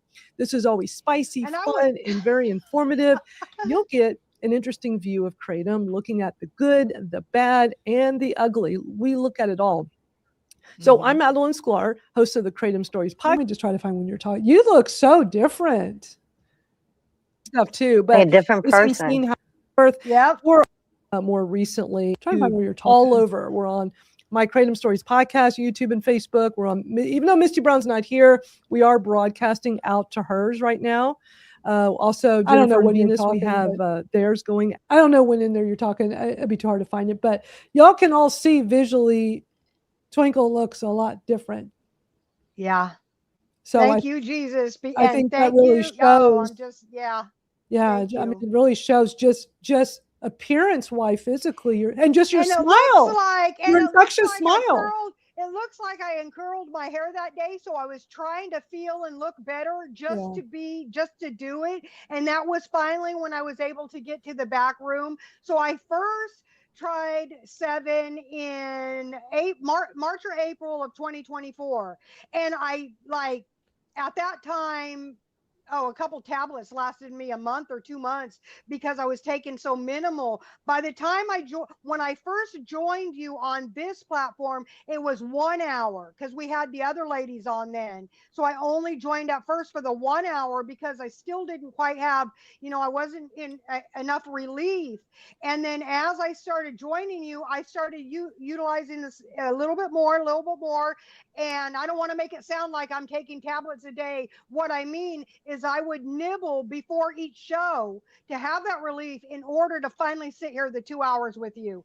And I'm still low dose today, but this is what this has afforded me. Pain relief has afforded me this. So I am grateful. I love it. And I shouldn't have to say this, but there's one person in the industry that's going to harp on this. We're not advocating for anybody to use 7-OH by me pointing out Twinkle's transformation, which is just incredible. There's nothing wrong with talking about these things. It's incredible, Twinkle. Just like we don't sit here and advocate for people to use Kratom. I use Kratom. I'm not telling people to go use it. That's right, in our experience. Yeah. And if anything, we can let people know that it's an option. I personally don't tell anybody to take anything. I'm very careful with the way I say it. I don't know what somebody's health conditions are, any prior history of, use disorders or anything. So I'm always very careful with, but that's because of the years in pain advocacy and having worked for the International Pain Foundation for so long, things like this. I know how to, be careful and stuff like that. But, other people do, and that's their story to tell. And if they can do what they want, I don't do that. Yeah. Well, and Danny was saying just a minute ago here in the comments that, he's dropped weight, and a lot of people in the Kratom community say same thing because they feel better physically and they're more active. I've heard so many people tell that. Keto, I do have strict keto, so low carbs. And then my overall on decent days, I've increased my steps 1,000. I don't want to say every day because I used to be between like 500 and 1,500 a day. And most of that was the bathroom and the kitchen, make my husband's dinner. But being able to be with the babies and with my music movement therapy and my kiddie pool, 1,000 a day extra because of the relief. When you are hurting and you can't weight bear and you can't get yourself up, then you don't have no energy to burn against your calorie intake and your food. You will not get anything off. And so right now I'm eating pretzels, but I do watch everything that I eat. And that's because of the pain relief that allows me to get up. And I am worried about that, about regaining as I, not taking it anymore, but, and not doing that. But I'm just going to take it day.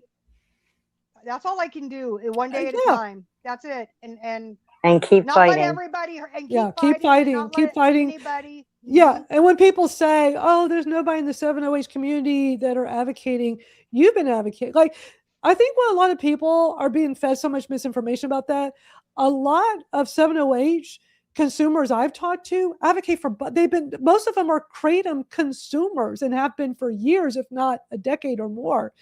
And then so many people say they added 708 into the mix, a small amount, and they advocate for both. And I've seen hearings where, I mean, there's not a lot of it, but 10 years ago, and I'm not talking about the big thing, but like long time ago when Kratom was not as big and popular as it is now, where there is many people advocating and speaking out and talking to legislators, like it's like you can't compare like apples to apples here. It's like this is a product that hadn't been on the market as long. You get more people discovering it. Now that's being threatened. People are coming out of the woodwork just like 10 years ago with Kratom. People coming out of the woodwork to speak out, and it's just crazy how many people in the pain community are speaking out right now. And I know, Maria, you were asking how to get involved with both Kratom and 708. There are various groups, and this is for anybody here, whether you're live or watching the replay. So by me sharing information, I share information. That's what I've been doing for 30 years. So I'm sharing information. It does not necessarily mean an endorsement. Like, I do not endorse the AKA, American Kratom Association, but they're still a valuable resource for the community. So americankratom.org. You know, I'm not hating on them. I don't like how one person characterizes me and spreads a lot of incorrect information to, you know, have you follow a narrative. We still refer people to them. We sure do, all the time. But so it's important to get information if you want to stay on top of natural Kratom, so Kratom powder as well as extracts. That is going to be through the American Kratom Association and through Global Kratom Coalition. So you want to follow those two, get on their mailing list. So that way you're always being informed. For 708, you want to go to 7 Hope Alliance's website and get on their mailing list. And those are the best places to go to stay informed and get information. I'm grateful that when I discovered Kratom in 2019, I somehow stumbled upon the AKA very early on in my Kratom journey, and I got on their email list. So for all these years, I've been able to stay informed and like, oh, there's all these like ban things going on around the country. And how else would you know if you're not paying attention? It's not like it's easy to get this information, but these groups can be very effective in getting the information out to consumers. Now, I think they could do a lot more, but that's neither here nor there at this particular moment. But it's just important to arm yourself and get as much information as you can. That's why one of the reasons why we do this is to just help educate. Because for me personally, the reason why I advocate so much and I'm constantly doing this and spending so much of my free time on this is because, as I said earlier, I spent 9 years in pain management, got dropped, didn't do anything wrong. I discovered Kratom, yay, that was changed my life. Why did I never hear about this plan? So I decided, like, I'm going to be talking loud and do all I can and use my experience in marketing and all the things I know how to do. I know how to live stream. I teach how to live stream. I teach how to do all these things I do. I know how to do a podcast and how to use social media. So I want to take my knowledge and apply what I'm passionate about and help people have an easier time when they discover Kratom. So when people are new to Kratom and they don't know how to get started, I tell them, well, you know, I have a list of the ones I've researched where I personally buy mine from. I'm not telling anybody to go do that, but I just want to give them information. So it's a little bit easier if they're going to start going. I would rather them look at a list of companies that are doing the right things and not, you know, harming people.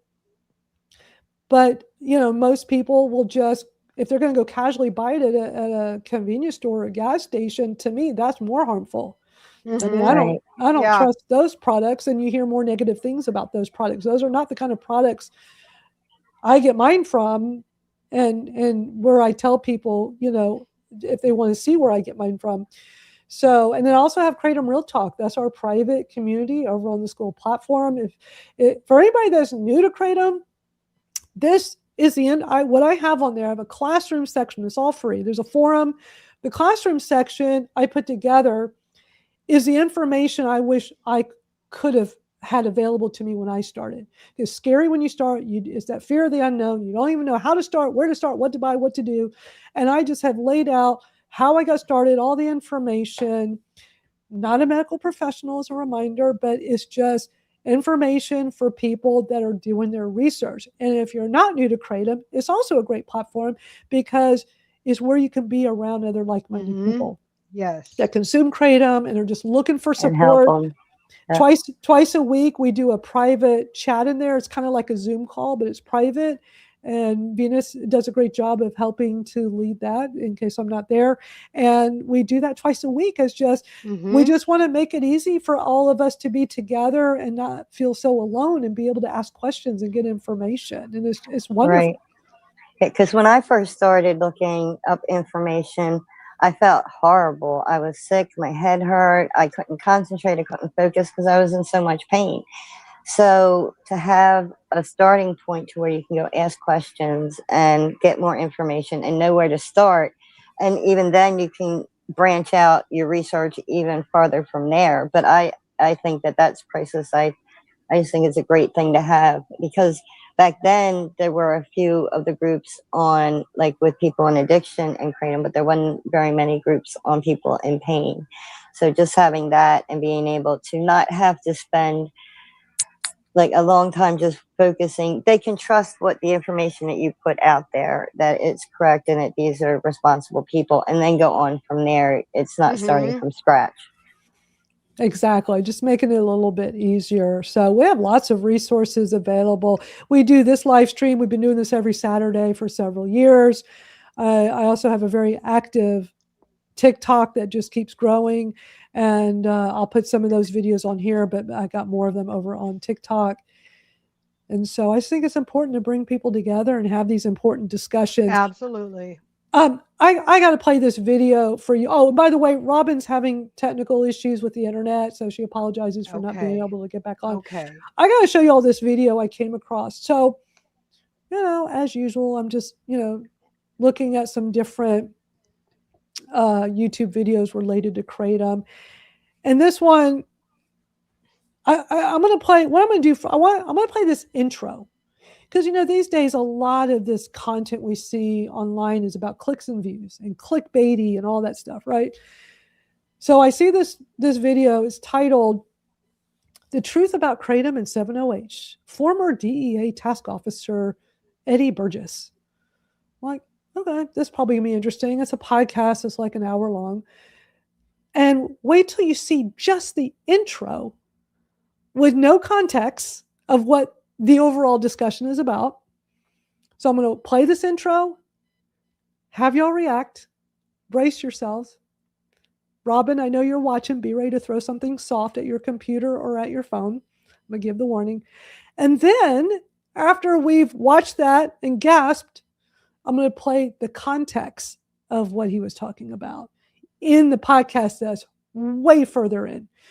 So brace yourself for this, I think it's like 38-second long intro. I'm shocked that this is, okay, hold on. Trying to fix the screen here. When this is a live stream, sometimes these platforms act up. Here we go. So can't wait to see what y'all think of this. They've not, walked and looked over an overdose victim's dead body, and they have the syringe still gripped in their hand where they began to overdose and like the spoon at their feet. A substance that Michigan lawmakers call gas station heroin will soon be removed from sales. This should be legal, and this 30-something-year-old person should be able to do whatever they want to. What about their 6- and 7-year-old that's dealing with a high parent every day? Reminds me of the marijuana, THC, CBD thing so much, is because when that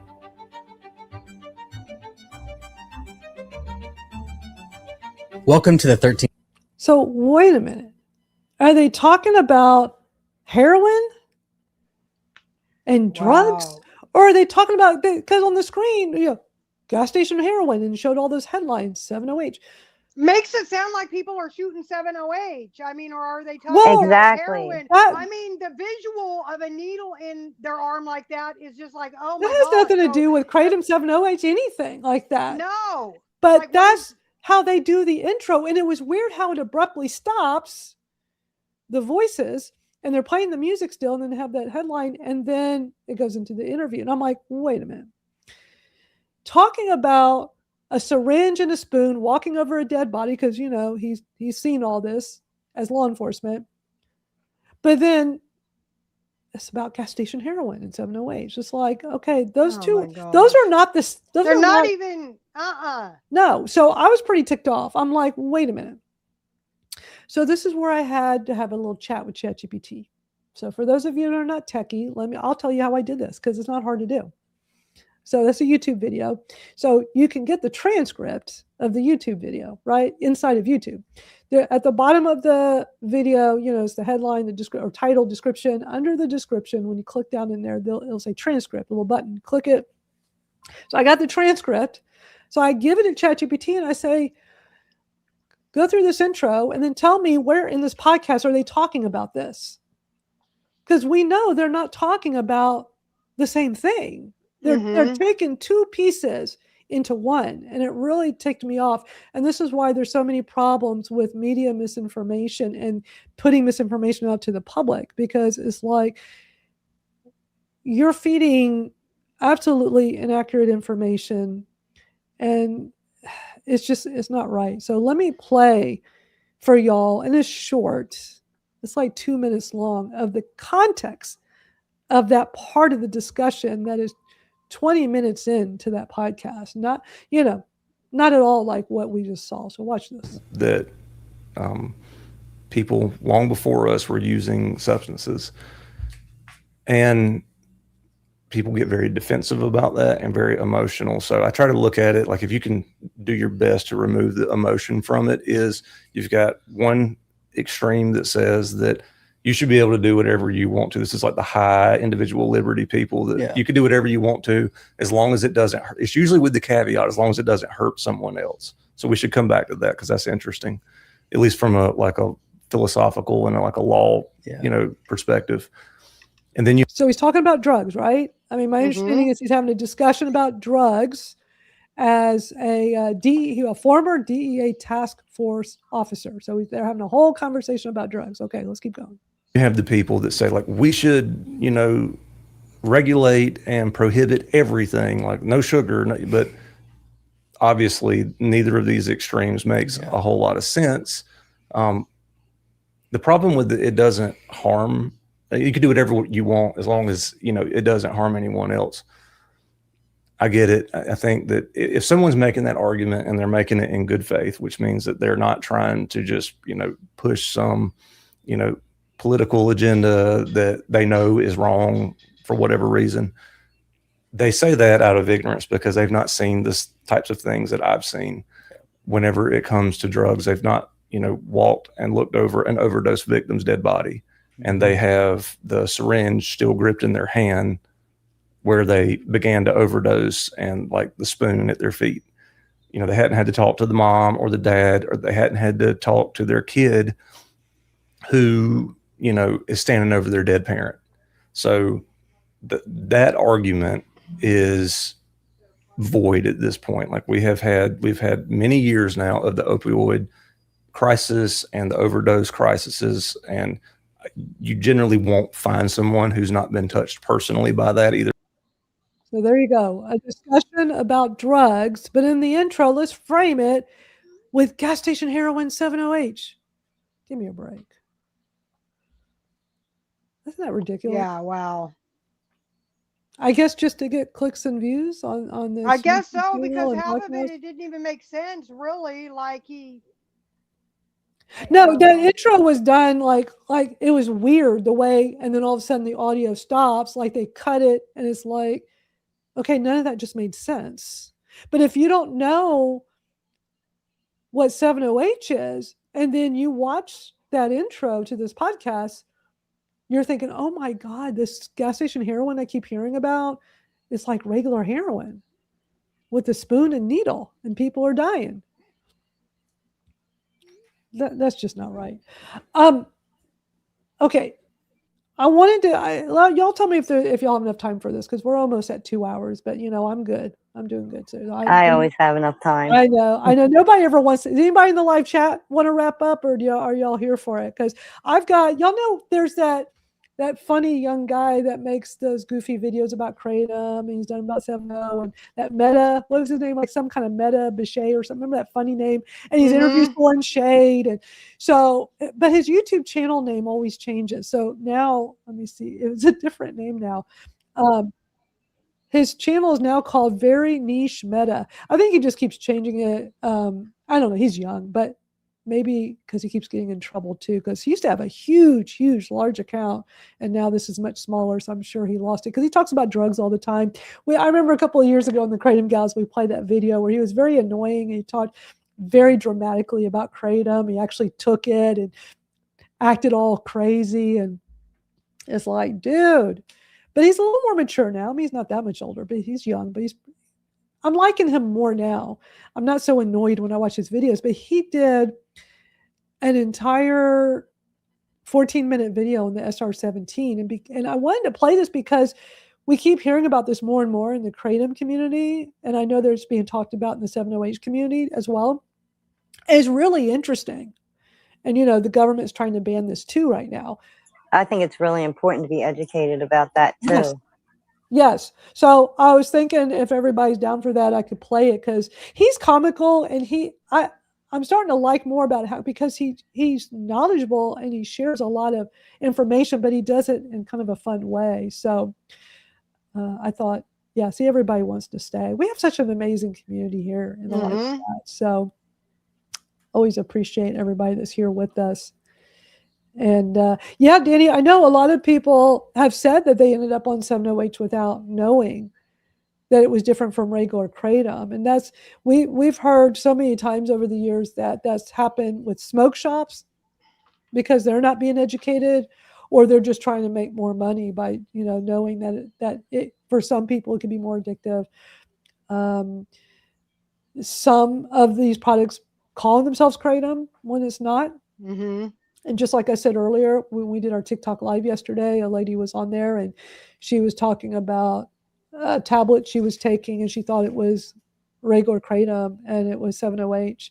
And that's why it's just important to do your research and understand what you're taking, know what you're ingesting. But this SR17 is interesting, and the more I read and watch videos and learn about it, it sounds like it's something that can be really promising for people that need some specific help, especially for people in active addiction. So I'm gonna play this.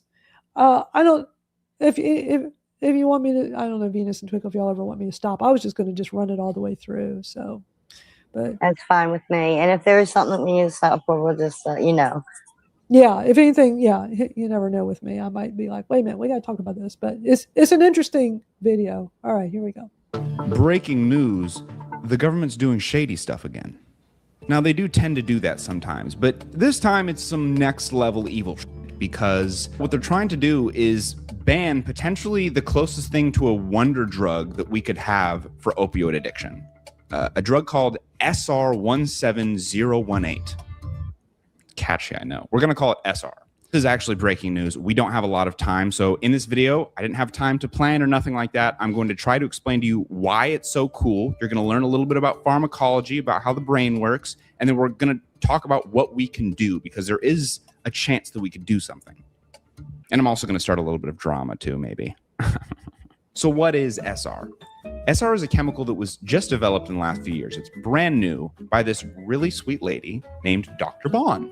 Now, she was playing with chemicals and found that when she gave the SR to rats, it was an opioid, but it was an atypical opioid, meaning it doesn't really act in the way that you'd expect an opioid to act. For example, it didn't cause respiratory depression in the mice. Respiratory depression is just you stop breathing, and that's what usually kills someone with an opioid overdose. But SR had reduced levels of that.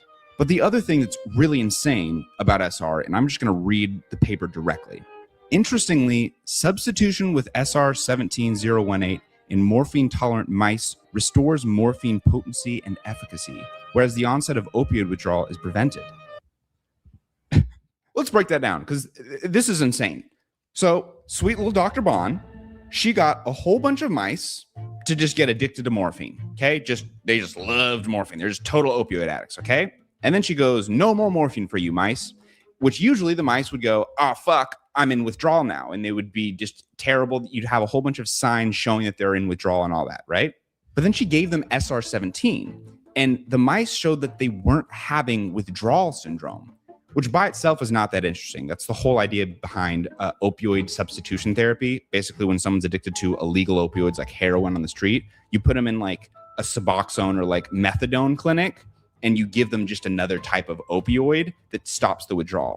But what she also found was that the SR, though it stopped the withdrawal, it didn't cause the same signs of high in the mice.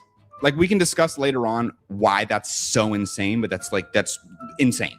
But then the last thing, and this is even crazier, was that after giving them SR17, after she got them off of it, the mice's brain reset back to zero tolerance. It was like they were never addicted at all. Like, you know how addicts will do a lot of a drug and then they just have to take more and more and more, and they just get an insane tolerance? Yeah, after the SR17, the mice were just back to normal, just back. We have never, ever had a drug like that for opioids ever in human history, ever. Like I am not gassing it up. That's insane. But of course, the thing to remember is that this is a scientific study. Just because you put a mouse on a hot plate and they don't respond in the way that they should doesn't really tell you necessarily if they're high or not, right? So the next step of what happened in this history of SR was that people like my Discord mod Bex, who's also my friend, started to try it out.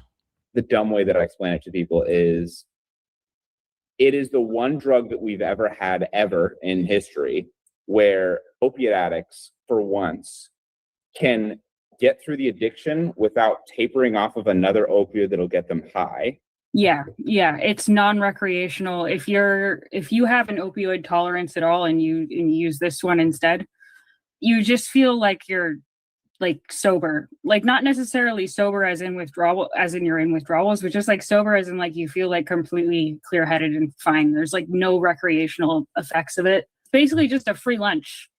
Like, I mean, I know people really shouldn't treat it like that, obviously, but like opioid withdrawal is such a crazy, like difficult barrier to like overcome anyways. Like, I feel like it's okay to have a free lunch for that one if it means you're going to stop.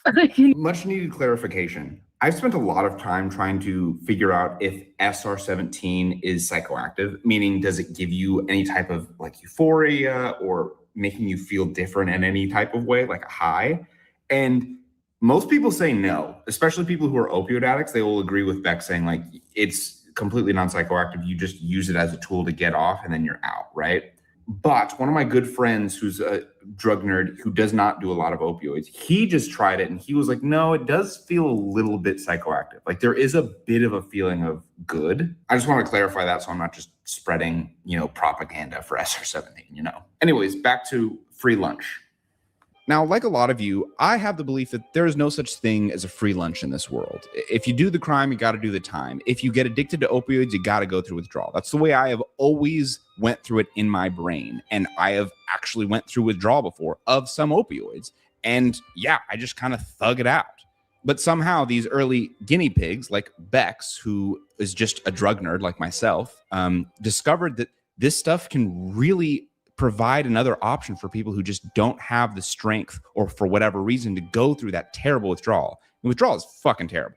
Sleeping is impossible. It's the worst. It's the worst. You're up until like 4 a.m. just like writhing in pain. And you're just like, oh God, please go to sleep. And you just can't. And I really do need to focus on how insane that is. The fact that you can get through withdrawal without actually feeling the withdrawal and then return back to base level tolerance in like, for some people, like a week or two, which is nuts. Perspective, some people use methadone clinics or Suboxone treatments for literally years, right? They taper, but they taper so slowly so they don't cause any discomfort in their body. But you have this other option, SR, that works completely differently on our opioid receptors that's just like, you're out. Now, this is where I'm going to start some drama. I've said guinea pigs like Bex, with air quotes. And that's because some old fogey from the New York Times decided to contact Bex, because Bex was a very prominent early figure in the SR-17, helping people understand how to use it. And she documented very rigorously how she used it to get off of her opioid addiction. I think this was like a year or two ago. I wasn't part of this, but from my understanding, talking to other people, it was very helpful. Like, it was a very influential help that she did, and it helped a lot of people understand how to build their programs to get off of their addiction. But fucking Matt Richtel, got old fogey Matt Richtel, contacts her, says, I'm doing a story on SR-17. Man, a year passes. He posted the story a few like weeks or months ago. It was not about SR-17. The dude was just calling her a junkie, calling her a guinea pig, saying there's these dweebs on the internet who just experiment with drugs on themselves. And like, he doesn't even talk about why it's so cool. Like, he kind of talks about SR-17, but he really is just spinning some story about poor Bex, this just fucking junkie addict who just lives with their parents. It's just like, he just spun such a shitty thing that when I read it, I was like, ew. And even Bex was like, yeah, it really kind of like hurt my feelings. Like, I trusted the guy, gave him my fucking journal entries and all that. And he just spun this crazy thing. And it just like really showed like, bro, fuck journalists. You are an old fogey. Matt Richtel, I'm talking to you. Old. Stop it. Fucking weirdo. To be extra shady, I actually sent him an email and be like, hey, I'd love to like interview about SR-17. I was going to fully like throw some shade and just be a shady bitch, but didn't respond. Pussy. Now, why am I throwing shade? I think honestly, you fucked with one of my friends. I don't like that. Like, don't fuck with my people. That's part of what I'm bringing it up. But the more important thing to bring up is that he just doesn't understand what he's talking about at all, and the important aspect of what people like Bex are doing. This idea that, oh my God, these fucking internet dweebs are doing drugs and all that. That's how we understand how this stuff works in the real world. It's also how actual scientists did very important work. Alexander Shulgin, potentially one of the greatest drug chemists in human history, developing like well over 200 compounds.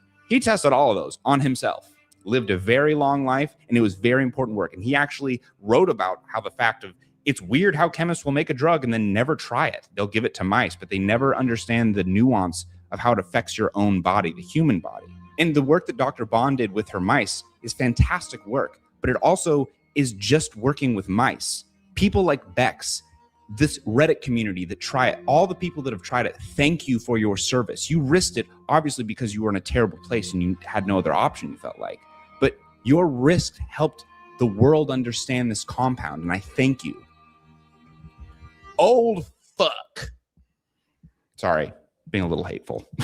He might be a very sweet man. I don't even know why I'm focusing on the fact that he's old. I think just that generation of journalists just pissed me off because their integrity is just in weird places. It just, whatever. Actually, it's not whatever. I'm being playful with the whole like old fogey bit, but like, just do better. Like, you not only hurt someone's feelings that actually trusted you, but you actually did more harm to the world because of just a bullshit story that could have been really good, but it's just not because you decided to take the easy route.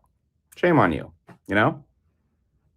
Can we make old fogey like an actual slur? Because I want it to hit, but it just doesn't hit. I want it to fucking like smack.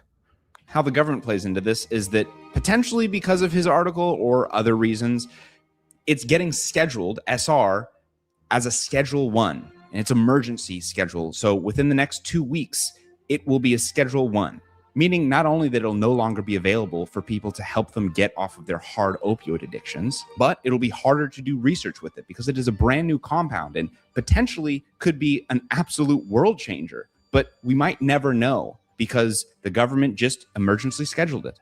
And what the emergency scheduling means is that they basically are saying it's like a public like situation. And so to protect the public, they're going to emergency schedule it, meaning they're not going through the traditional ways of scheduling, the long process, and that they're not allowing people's comments on it, which is just bullshit. Listen, I don't know much about SR-17 because no one really knows too much about it.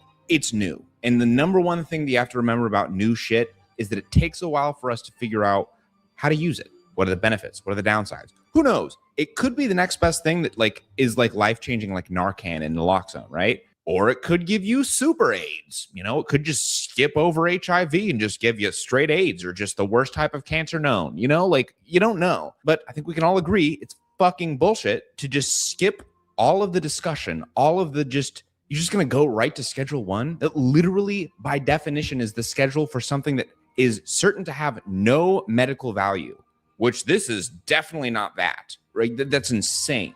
And it's an uphill battle to fight them and to tell them what we feel, but it's not an impossible battle.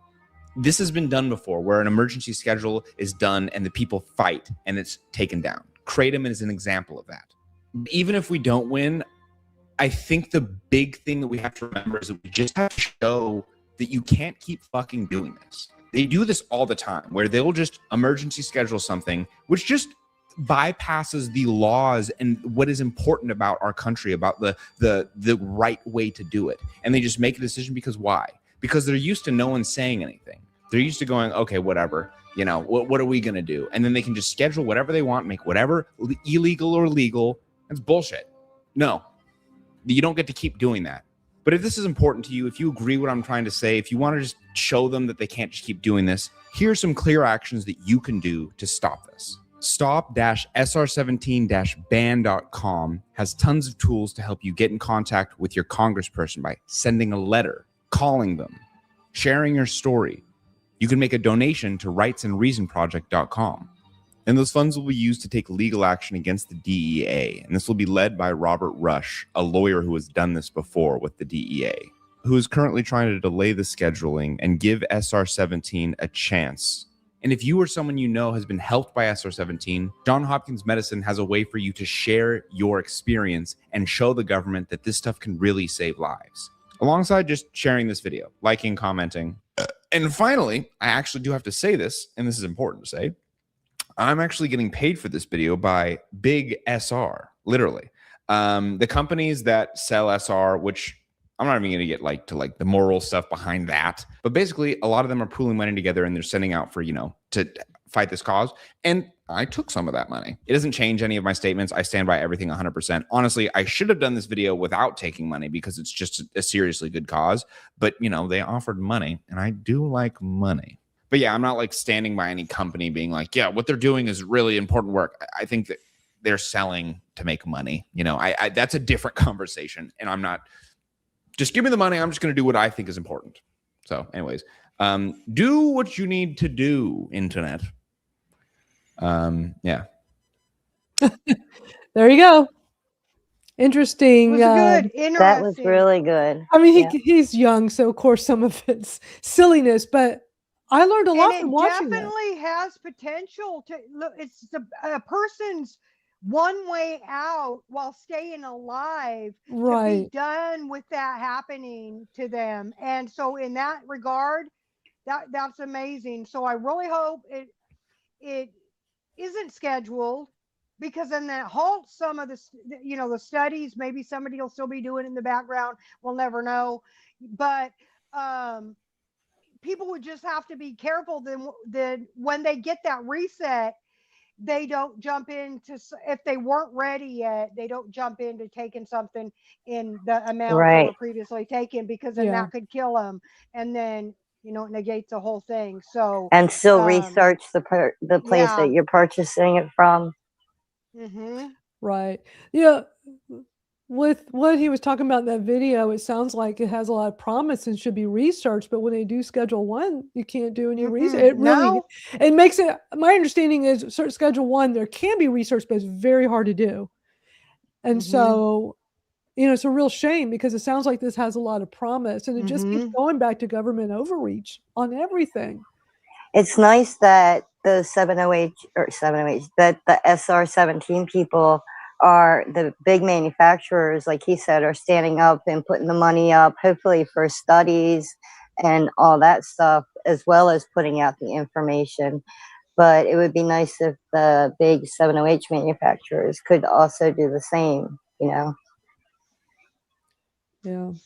And there's definitely nothing wrong with him taking money. I mean, people need to make a living. No, that's what I mean. It still takes, I appreciated him being transparent like that. That's I mean, he was funny about it, but I guess he wanted his community to know. And it was an impressive video, very educational. I learned a lot more about SR17 after watching it. I've seen a lot of people talking about it on TikTok. Not as much on YouTube. TikTok, man, the people are talking about. TikTok is really good with the algorithm too, that once you watch something, it'll feed you more of it. And I think I probably saw something on SR17, and it knows how long you're watching something. And if you watch something long enough, then it knows you like it and will keep giving you more. So I just keep seeing a lot of people in recovery seem to have been using it, and they rave about it. Now, if it was super dangerous and killing people, I mean, I don't know a lot about it, but you think you'd be hearing about it constantly, like all the people is killing. I mean, people do talk about it, research chemicals. I'm just saying, if something was super, super dangerous and was killing people, I think we would be hearing about it. But you know what's interesting? Same with 7-0. So, yes, it's almost the same thing. I mean, but it's just a different one. So when people say, do you mind, what about being used as a guinea pig? Well, it's the same for people using the SR. What about us that took gabapentin? I feel like millions of us in the pain community were just freely given gabapentin, like, this is what you need for pain. And I've actually participated in several clinical trials, a handful of them, that I was a guinea pig. So, once again, you only take a tiny amount and see if it's going to be beneficial or risk or whatever. If you're going to do it, you have to do it that way. You have to be safe, Absolutely. So absolutely. Not like we're advocating for it, but I got my relief, and I'll forever be grateful for that. Maybe that's something that people are not happy about, that part of it, that I consider it a blessing, just like I considered Kratom a blessing, but differently. Absolutely. Both blessings. It's no less a blessing for me. Yeah. Maybe a little more. Maybe I'd actually say a little more, because it was 7 that got me on my legs. That you do that little extra. Yeah. I'm so glad that by you using, in addition to your natural kratom leaf, that you're using this very small amounts of 7-OH and being comfortable enough and vulnerable enough to talking about it here and online elsewhere, because there are kratom advocates who are just demonizing and sharing this one-way version and thought of what it is. And that's fine. Look, everybody's entitled to their own opinion, but they want the whole kratom community to follow suit and fall in line. And that's why we get attacked a lot, because, we're not falling in line. And it makes my heart happy that I have been able to give other people the courage to say, I take little nibbles too, or tiny therapeutic doses too. You started a trend with that wording. And more people are able to come out and say, I've taken it too, and I've been okay.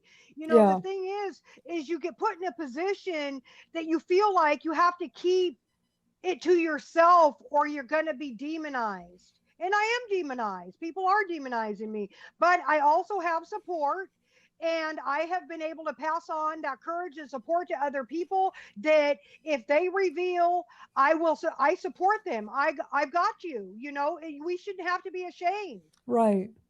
Exactly. Because many of us on the chronic pain side have already felt so much shame just for trying to not have to suffer in pain by taking opiates. And it gets demonized so much in the media and just in the public because of it. And it's like, well, there's lots of us that weren't addicted, didn't have any issues, but were made to feel bad. And that's why, for me personally, it just really upsets me to see people demonized for anything, because they're sharing their own truth. Like, you come on here and you share your own truth. That's not for somebody else to take away, that are just being ignorant and are following and just being part of the herd of one narrative. Right. And I just don't agree with that. So instead of attacking us, it's like, y'all go focus on advocating for kratom, like we're doing, instead of attacking within, because it doesn't accomplish anything. As a matter of fact, it takes away from all the efforts the anti-kratom people are doing. I mean, they sure have been doing a lot for months, and no spotlight's been put on them, because so much of it has been put on us. Is just crazy. Those are the videos I wanted to play, but you know what? I'm going to go back and play my video I put out earlier, just for, oh, look at the puppy. Hello, puppy. Hello. Oh, he's looking at us. Aww. Because I know with a live stream, we've been here for 2 hours and 18 minutes. I'm sure some people are on here right now that weren't here earlier during the early part of the first half of the show. And I made a pretty big announcement. And I'm sure there's going to be a lot of interesting things that come out, what people are going to decide that they got to go say about it, which is fine. I know what I'm walking into with this. And then again, it's already, been crazy for 5 months of how we're being treated Right. in the trading community just because we have open, honest discussions. Anyway, I'm going to replay it real quick. It's on my YouTube channel, Twitter, and TikTok as well. But I made a pretty big, actually, I'm going to play both videos because for anybody that wasn't here earlier, because I know we still have a bunch of people here live, right? I know some of y'all have been here from the start. Thank you for hanging out for almost 2.5 hours with us. We appreciate it. But I'm just going to play them back to back. 2 videos I put out this week. One, I'm going to start with the first one. It was a video I put out several days ago talking about Kratom and 7-OH from a response I got in my community. And then an announcement that I made at the start of our live stream a few hours ago. I just want to make sure everybody's aware of what's going on with me. All right, let me be clear. I don't personally consume 7-OH, but I am a chronic pain sufferer over the last 20 years, and I'm seeing these comments show up more and more from people in the pain community. And this one says, I'm scared. 7-OH helps me very much, not a huge amount. I'm going to be searching for illicit substitute methods. That's very concerning because we keep being told a narrative that the 7-OH products are causing everyone to get addicted.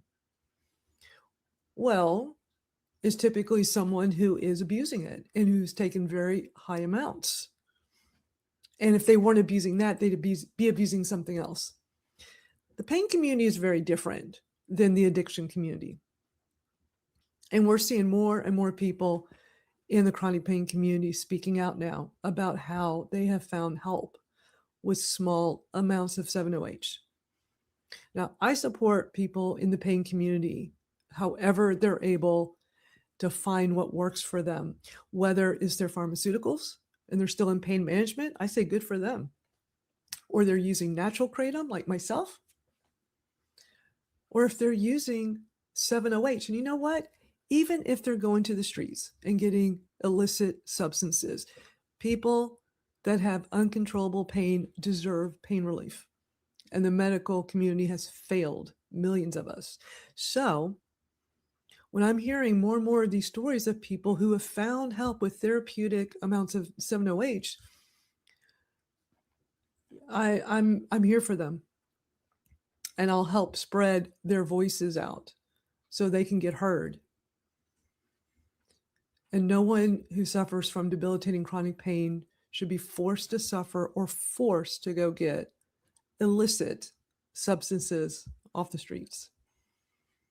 So share your thoughts in the comments. Me personally, I'm for regulations, not prohibition. Some people don't like that I say that. Too bad.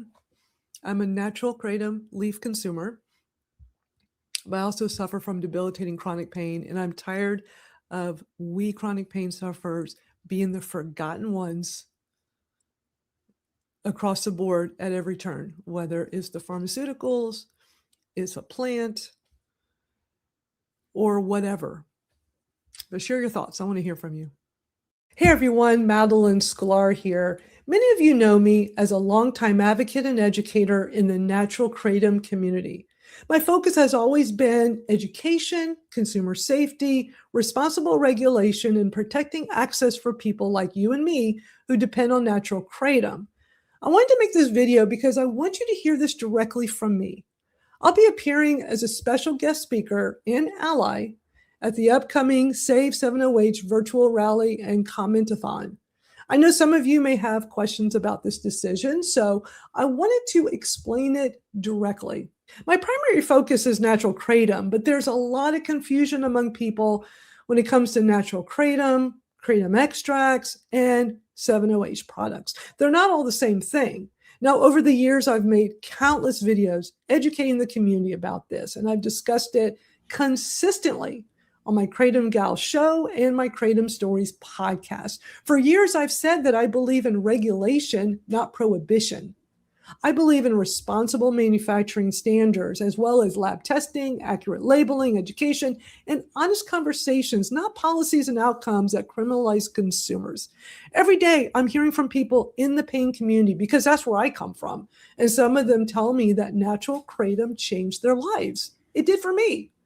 Others tell me they're using therapeutic amounts of 7-OH and this helped them tremendously. Now, I may not relate to every person's experience, but I will never dismiss their stories or turn my back on people who are simply trying to improve their quality of life. I hope you know this about me. I don't change my principle based on politics, pressure, or who's criticizing me. My principles have always stayed the same. This decision is mine. No one is hijacking my voice. No one is speaking for me.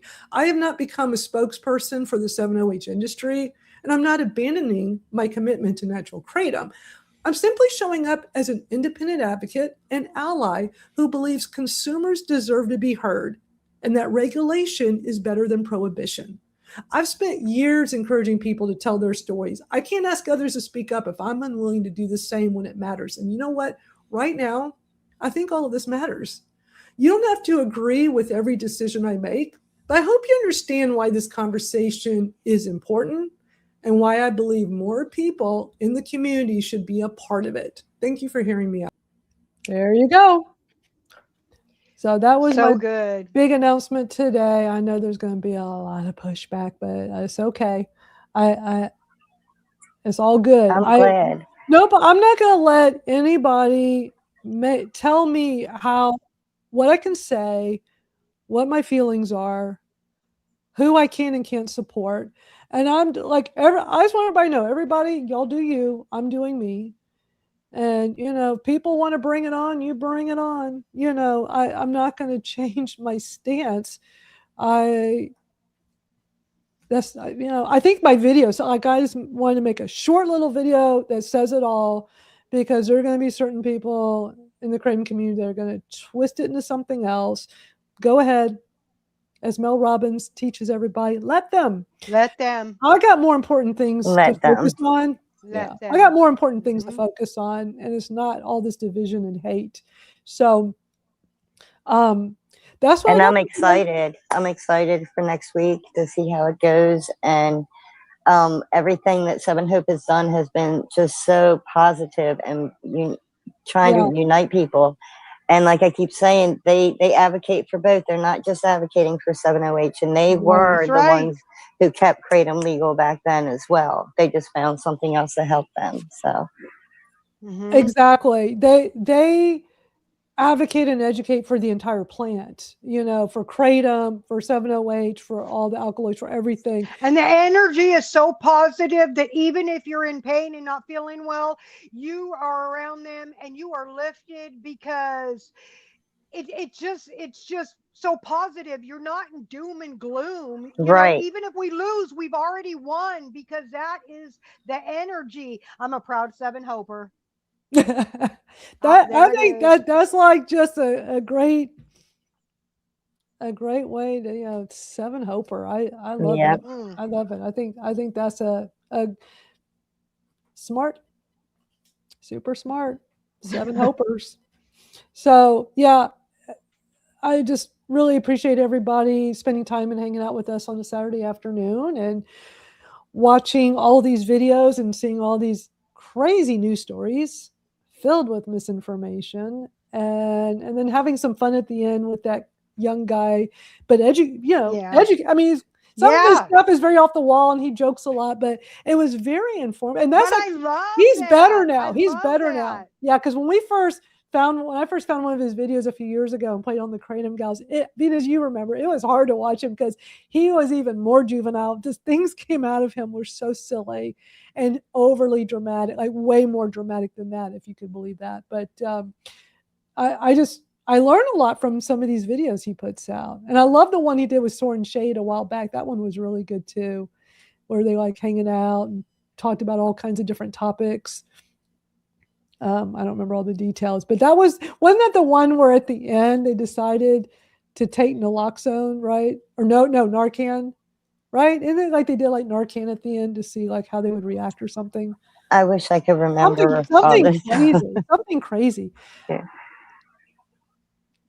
But just trying to help people understand all these things. And it's just really, really interesting. But thank you all in the live chat for all your support. And y'all have so much to say in the chat room. Really love that. Thank you. And for those that don't know, so we recently restarted our Friday TikTok Live. We used to do them all the time years ago. It was kind of like a Friday afternoon Kratom Gals thing. I mean, it's just for anybody. But I've got a lot of followers over on TikTok. So a lot of people come find us over there. It's a little bit harder on YouTube with their algorithm. And, as I said earlier, I had to start over this YouTube channel. My previous YouTube channel was deleted. YouTube deleted it last December for talking about Kratom. And then I had to start over. But, we're building this thing up. So for anybody that's here, you like all this stuff, be sure to subscribe. That way you won't ever miss our videos. And come hang out with us on TikTok. My TikTok is... the username of my TikTok, well, it's Kratom Stories Podcast, but KR8TOM. They don't like spelling. Although, you know what I've noticed at TikTok? I don't seem to get in trouble anymore if I spell Kratom the normal way. So TikTok was notorious for, you could talk about Kratom. Sometimes they'll delete your videos, but they're better now. They're not as bad as they used to be. But you couldn't spell out the word Kratom. You get into trouble. And no, you had to put the 8 in there. Yeah, which I've done for a long time. So even my profile name, let me pull it up. So if anybody is not following me, I mean, I'm at 8,700 followers over there. And see, I lost my first. This is my second TikTok. I lost my TikTok, the first one, a couple of years ago. They deleted it out of the blue for talking about. They were stricter back then, is what it was. So they had deleted it out of the blue. And so I went and created another one. So it's Kratom Stories Podcast, KR8TOM. The actual username, if you're just doing it by username, is Tea Leaf Podcast. Like, we had to be like really creative with names over there. Really careful. Yeah. Yeah. But come find me over there. I got a bunch of videos, as you see. And then we just restarted our TikTok Live. So if you go to my channel on Fridays, then you can come join us, watch, or even, sometimes we invite people to come on screen with us. Maria, I didn't do TikTok for a long time, which is kind of funny, being somebody that teaches social media for a long time and helps people with that. And I wasn't really interested in it much before, because it really was more about years ago, the dancing and singing and all the crazy entertainment aspect. But several years back, I just started seeing more educational content on there. And then when I started getting really involved in the Kratom community to advocate, I really saw that you can really connect with a lot of people talking about Kratom over on TikTok. So I started my first channel, did really well, built it up to, I think it was about 3,000 people at least were following me. And then they abruptly deleted it. So I literally, the day they deleted it, I just set up a new one, which is this one. And I built it up. They go through periods where they don't let people see my videos. And there will be times where I get no new followers, sometimes for days or even a week. And it's crazy. And for some reason, in the past month or two, they're letting people find my videos again. And I'm getting a lot more followers. So they can be really weird over there. But we stopped doing the TikTok lives because they were so strict that they would always restrict our live streams on there. We would be talking about Kratom for like 5, and we would not say the word Kratom. We would say Krati, or, we get really creative. Our tea. We'd be lucky to get 10 people in there. Yeah, they within minutes they would say it's restricted, it can't be in the For You. And you're right, like usually the max is 9 or 10 people in there. And we did one randomly a few weeks ago, because I noticed Jordan at New Hope, he says Kratom all the time when he does his.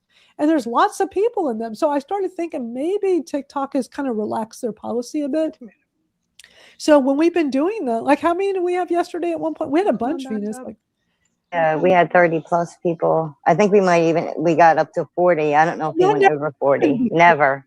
Not at one time. Like, no, they literally would not let very many people watch. They just wouldn't put it in the feed. And so it was incredibly frustrating. And then one time, a few years ago, we're in the middle, we're doing one.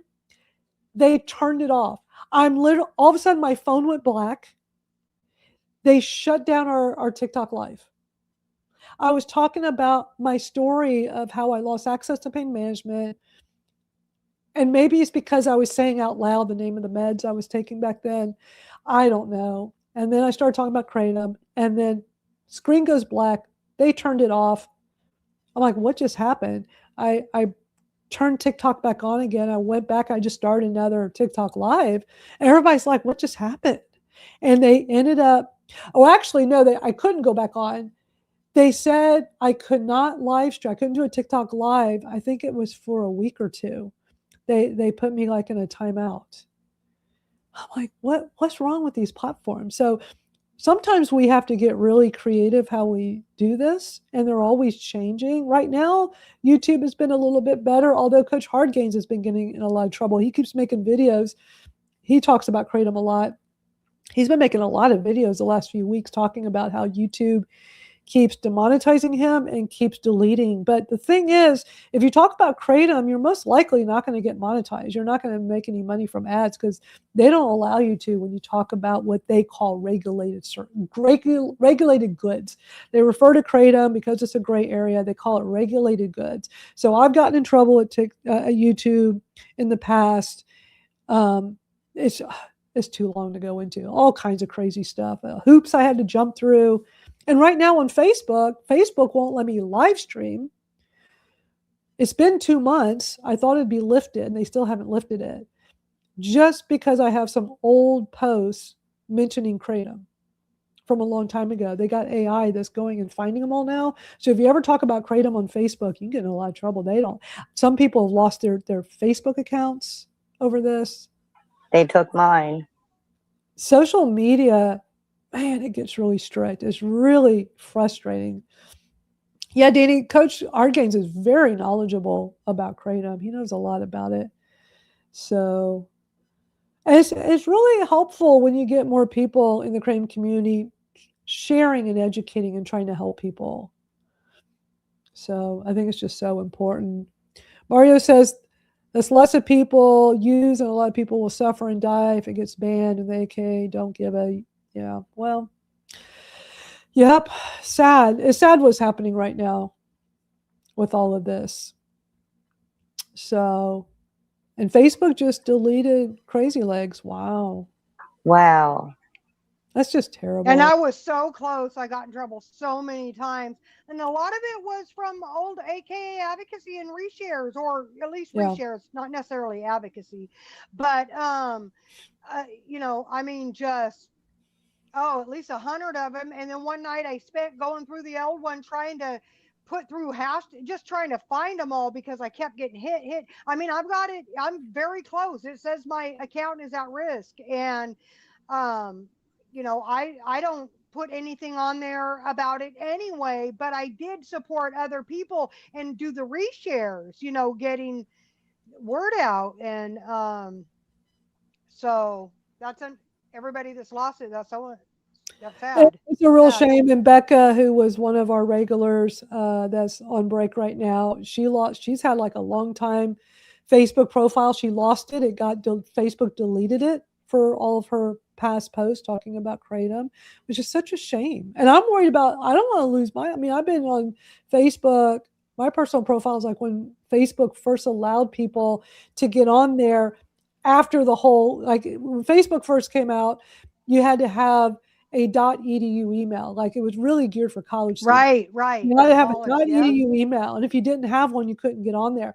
And mind you, I've been teaching social media since I started teaching it like in 2005, back in the MySpace days. And we just kept hearing about Facebook and it sounded amazing. I'm like, oh my God, let us join. And then as soon as they let just all email addresses sign up, you didn't have to have a .edu. I was like, oh my God, finally we're gonna get on this platform. And so I'm like, my account's really old. And it just sucks that I hardly ever talk about Kratom on there. And when I did, it was from a long time ago. I actually moved my CRPS group from MySpace to Facebook in 2010 or 11, maybe 12, but it's one of the oldest CRPS groups even on Facebook. But MySpace, it was born on MySpace. It was on MySpace. Yeah, that's crazy thinking of those days. I know, it's so long ago. It was so fun doing those backgrounds and everything. Yeah. Yeah, it was. And it see, was I fun. wasn't even on there on MySpace or anything. So that's pretty cool. Yeah, it was a long time ago. And I got really known for Twitter. I was like a big Twitter person. And so I got known for teaching Twitter. I ran really large Twitter chat, all kinds of things. I remember your Twitter martyr hashtag. I would see. I didn't even know you back then, because Twitter I've been on since 2009, but I've had space where I just wasn't on there a couple years at a time. And sometimes I would check in and just read it as a news source, but not say anything, and then didn't really get active on that until a few years ago, and a little more just this last year. So I really didn't. It used to be a lot better back in the olden days of Twitter. It was a great platform, and yeah, I used to do a lot on there and teach people how to use it and how to really, get it to work for them in business or for whatever they're using it for. But yeah, I did that Twitter chat for like 9 years. I still do. These days it's a live stream. My AI Shortcuts live stream. It's still the same time slot since 2015. Every Thursday, 1 o'clock Eastern, for that hour. It used to be on my Twitter Smarter Twitter chat back in the old Twitter days. A hashtag chat, very old school. Yeah, that's how I learned about the platforms I want to use to advocate with. Yeah, because now, Twitter's so different. So instead, I just teach. I really love all the AI stuff and very immersed in it. So I mostly teach all the AI stuff I uncover, and I do it now as a live stream on my Madalyn Sklar Twitter, LinkedIn. Can't do Facebook at the moment. I don't do anything with Kratom on Facebook, but I can't live stream.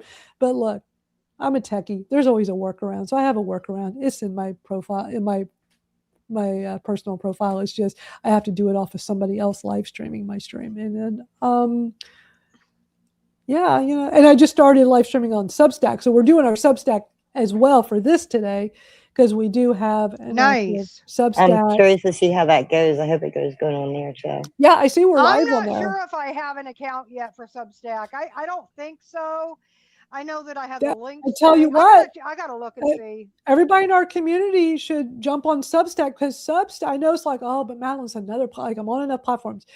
They're not censoring. I've been using it. I have a Kratom one and my Kratom Real Talk, and like we're live streaming this right now on both my YouTube, Kratom Real Talk, where y'all are all at, as well as on Substack. I'm primarily using Substack for my weekly newsletter. So if you get my weekly newsletter, and that's the address right there. If you go to my substack.com/@KratomRealTalk, and you can sign up to the free newsletter, so you can stay up to date on all the things we do, including this weekly live stream. But what's cool about Substack is that it's also like a social media feed. So you have like a little feed and all the people you follow. It's very similar to Twitter. So you'll see all the different, you can post and stuff. So you don't have to use it as a newsletter. It started off as a newsletter platform, but then they added this social media kind of feed. And it's really cool. So it's like a 2-in-1, and it's all free. So I love it. And so I wanted to try, because I just learned how to add the live stream. And I'm like, oh, I was doing it for my other live streams. I wanted to try it with this today. So anyway, this is a great chat today, y'all. Always great. And for anybody in YouTube right now, be sure to hit the like and subscribe to show your support. And I do appreciate all the Kratom companies out there that are so passionate about advocating and educating for our plant. Mm-hmm. Not all of them do that. Oh, are we going to do a word? Oh yeah, I got. We were thinking at the same time. I just typed it. I was I was already, oh yeah, look at you. Word of the week. So what we've been doing for a while now, y'all, if anybody's new here, is come up with a word or phrase at the end here to be our word or phrase of the week, something that ties into our discussion. For the live people in the live chat, you'll put it in when I tell you all in a minute what it is, and that way, like we know you're here and you're part of the active conversation, and we can see you. Because if you're not actively participating in the live chat, we don't necessarily know you're here. And then for people watching the replay, at their convenience, we encourage them to do the same thing in the comments, and then we know they saw the replay. And here's the thing. If you put this in here, we know you're here at the end of this live stream live. If you're watching the replay, that means you've been here for 2 hours and 43 minutes. Holy cow, that's amazing. So I think today's phrase is real talk, because today has been all about real talk in the Kratom community. So I feel like that's a great phrase for today, real talk, which is actually our overarching theme here anyway. Right. We come on here to have real talk, real discussions, open and honest discussions. A lot of people get vulnerable sharing their stories, and it's just powerful to do this as a group, and it allows us to not feel so alone in what we're going through. Exactly. It does. That's right. And it's just a nice feeling, to be around other people like-minded. And Lori, I'm so glad y'all are out in an RV living life. I'm so glad you're here with us. It's always good to see you. And yeah, we just have an amazing community here. So it's great seeing everybody today. And so come join us at Kratom Real Talk in our school community tomorrow on Sunday. We do one of our private chats in there. That's every Sunday and Thursday. And Wednesday, you're going to be on. Oh, so yeah, Wednesday is that big event that the Seven Hopers are putting on. See, now I'm going to start saying that more because some of these people gave us ideas. So Seven Hope Alliance is putting on a huge event, a 7-hour live stream, which is a huge thing to do. I mean, it's a big deal. That's not easy to do. And I'll bring it back up on the screen. So for anybody that missed this earlier, it's going to be Wednesday this coming week, next week. I'm going to be a guest on there. They're going to have a lot of people come on and speak, and they're going to have all kinds. They're going to have people sharing stories. They're going to have people. They're going to have all kinds of. I mean, I don't know all the details, but I just know there's a lot of information they're going to be sharing. But just helping people get their stories out and just advocating for that. So it's the Save 70H Virtual Rally and Comment-a-Thon. And reminder, this does not mean I'm advocating for people to use 70H. I don't use 70H. I'm a natural Kratom consumer, but I want to be a part of this positive thing they're doing to help educate the community. It's a way for me to support Twinkle with how this has helped her. That. Yep, same. And I like how positive they are in their community and so welcoming. And we just don't feel that as much in the Kratom community with the advocacy groups. But anyway, these are the details here. You can get more information on their website, which is 7hopealliance.org. They got all the info for anybody that wants to participate. I just know they're going to be live streaming all day, 10 a.m. to 5 p.m. Eastern on all their socials, so YouTube, Facebook, and X. So they're just trying to spread more awareness to what's going on. And I'm proud to be an ally. I'm happy with people that are finding help and relief from things that's like with Twinkle telling us how taking these small amounts of 7OH is helping her. I think that's amazing that she's getting so much relief. Those of us that are here each week with her, we see the difference in her since, look at that smile and always so happy because you're just getting more pain relief with the combination more of pain relief. Yes, exactly. That's it. It's all about the relief, and that's so important to so many people, not just me. Look where everybody's at in suffering. And if we don't have to suffer, why would we? So Right, exactly. Right. And it's different for everyone. And, you know, it's people that find what works for them. We always have to end up with somebody in the live chat that just has to spew out all kinds of crap. So there's this thing on YouTube called a timeout. So when you come and crash a live stream and you want to, you know, that probably is, Todd. It's almost it probably the same is. phrasing It probably is. Especially because they brought up the episode he was on. So out of transparency, because, you know, last week Mac accused me of blocking. Remember his word? She blocked me in their live you're stream. Sent to the corner. No, You're it's sent called, to the corner. I put him in a timeout. And so I'm going to put this one in a timeout. So I'm going to put you in a 24-hour timeout, whoever you are with your anonymous account. Because we're here for discussions, positivity, and there's no reason for anybody that wants to come on and be so negative and say a bunch of crap. Why are you wasting your time here? Don't waste your time. Don't you have better things to do? I certainly do. So yeah, exactly. There's a thing called timeout, and then I took it a step further with Mac because of course he has to escalate, and he's going to sit here accuse me of blocking him to the world. So you can't block someone on YouTube. The next step is called hide user. I made a video. I showed it last week on the Kratom Gals. So he would know and everybody know. This is what it is. So hide user means you can still see the videos. You can't comment. The owner of the site has it set so you can't comment because you're going to come in and harass people. A lot of people don't like that. So they can hide you, which means you cannot comment anymore. So we don't want that negativity here. So I just, And thank you for giving us all the safe space to be able to say what we want to say and tell our stories and not be afraid. Well, that's what I'm about, and I've always been. This is not just like a Kratom thing. Anybody that's known me for any amount of time, this is how I am with all my communities, all the things I do. My first community 30 years ago, same thing, different industry, but it's all about giving people the opportunity to speak out, passing the mic around so all the voices get heard and people can be part of something and not feel so alone. And for me personally, I just think that's important. And with positivity and kindness goes a long way, and just being nice if more people in the world were kind. And we're definitely not getting a lot of that from fellow Kratom consumers right now, a handful of them. They rather just hate on people.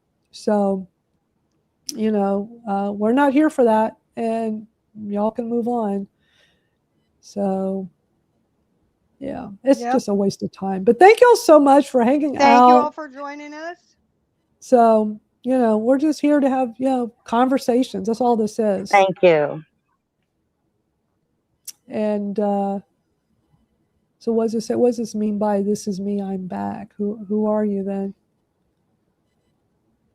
Were you the other person and you just came back on it? Were you chance of sleep that came back as another? Like, we're done anyway. We're already wrapping up. So we're done. We're done. Yeah. We're not gonna. Plus, my son's getting ready to call to show me the new house. I'm the one you blocked. Look, they're saying I'm the one. Dude, I just showed and explained what it's not a block. Who has time and feels like doing that? Imagine being so obsessed that you can't. What is wrong with you? Let it go until somebody submits to your mindset. And I mean, it's anyway, juvenile. It's so juvenile, and and so many of them are just like industry people too. It's like, oh my God, seriously. All right, you've been hidden as well, so you don't get to be in the chat. All right, y'all. Well, that's what we have for today. We've already been here for almost 3 hours, right? 2 hours and 52 minutes. We've been trying. Thank you all. But look, here's the bottom line, though. When you have the haters and detractors like that, that's a sign that you're doing something right. So it's not always a bad thing. It just shows that you've got a loud voice. I agree. If people were not showing up and paying attention, threatened somehow. They must feel threatened somehow. And we're just trying to have conversations, educate, bring people together, And if they that's want to all. come after us, then, let them. Exactly. That probably should have been our phrase for today. Let them. Actually, everybody can just throw that in real quick. It's Let like, them. just let them. Put that in the comments. Let them. What I have to say to whoever that person is that had to come in on 2 different accounts, it's like, oh my God, really? It's like, bye-bye. Bye-bye. Remember that? Bye-bye. Mm-hmm. Yep. I do. I remember that. Yeah. Like, bye-bye. All right. Excellent show today, y'all. Great time, as always. Always are. I love these. So we'll be back next Saturday to do this again. And hopefully we'll have Robin back okay with her internet. And I know Sarah will be back next week. She just has had a lot going on, so she wasn't able to make it today. And Amanda. Hopefully Amanda will be back. Amanda's just been busy, and gosh, she has so much going on. So hopefully she'll be back. So we'll probably have a full house here on screen next week. So yeah, I just appreciate everybody hanging out, spending time with us for 3 hours. Always a great time. And coming out with us in school, because that's where we have the continuous discussions, is over in our Kratom Real Talk community, kratomrealtalk.com. Come visit with us over there. All right. I think the most appropriate song to close out today is Living the Kratom Life, because that's all we're trying to do, is live our Kratom life. And so we'll just let them, put them in a corner, and y'all have a great rest of your Saturday. And Twinkle, it's just always great seeing that everyone. smile of yours. Thank you. Thank you. Just seeing you Yep. Yeah, so happy for you. I just hope that smile can last through all the challenges that are coming up. Thank you. I'm grateful. Yeah. Thank you. And Venus, thank you for all you do. Y'all are just awesome. Thank you, Venus. Oh, thank you, Madalyn. All right. We'll see y'all soon. Y'all take care. Bye. Bye, everybody. We'll see you next week.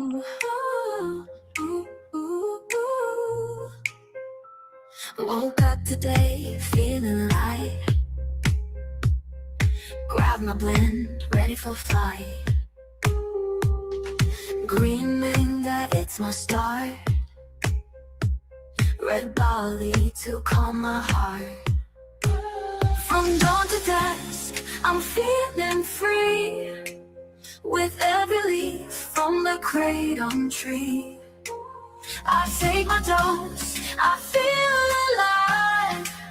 Yeah, I'm living the kratom life. Oh, I'm living the kratom life. So wild, every day I'm feeling revived. Castles packed with nature's glow. Herbal realm, you already know. White flame when I need the drive. It's the power that makes me thrive. Mix it up, I found my way. Living the kratom life every day. From dawn to dusk, I'm feeling free.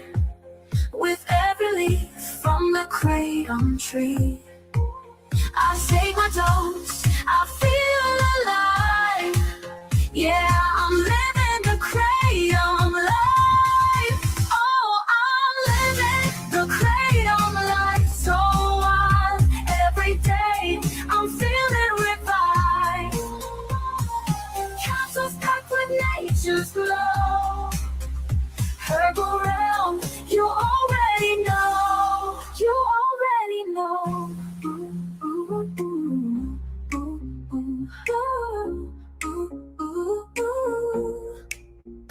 When the day is long, I feel the strain. I know that kratom eases the pain. So I take my blend and I rise. With herbal realm, I touch the skies. Oh, I'm living the kratom life. So wild, every day I'm feeling revived. Capsules packed with nature's glow. Herbal realm, you already know. Yeah, I'm living the kratom life.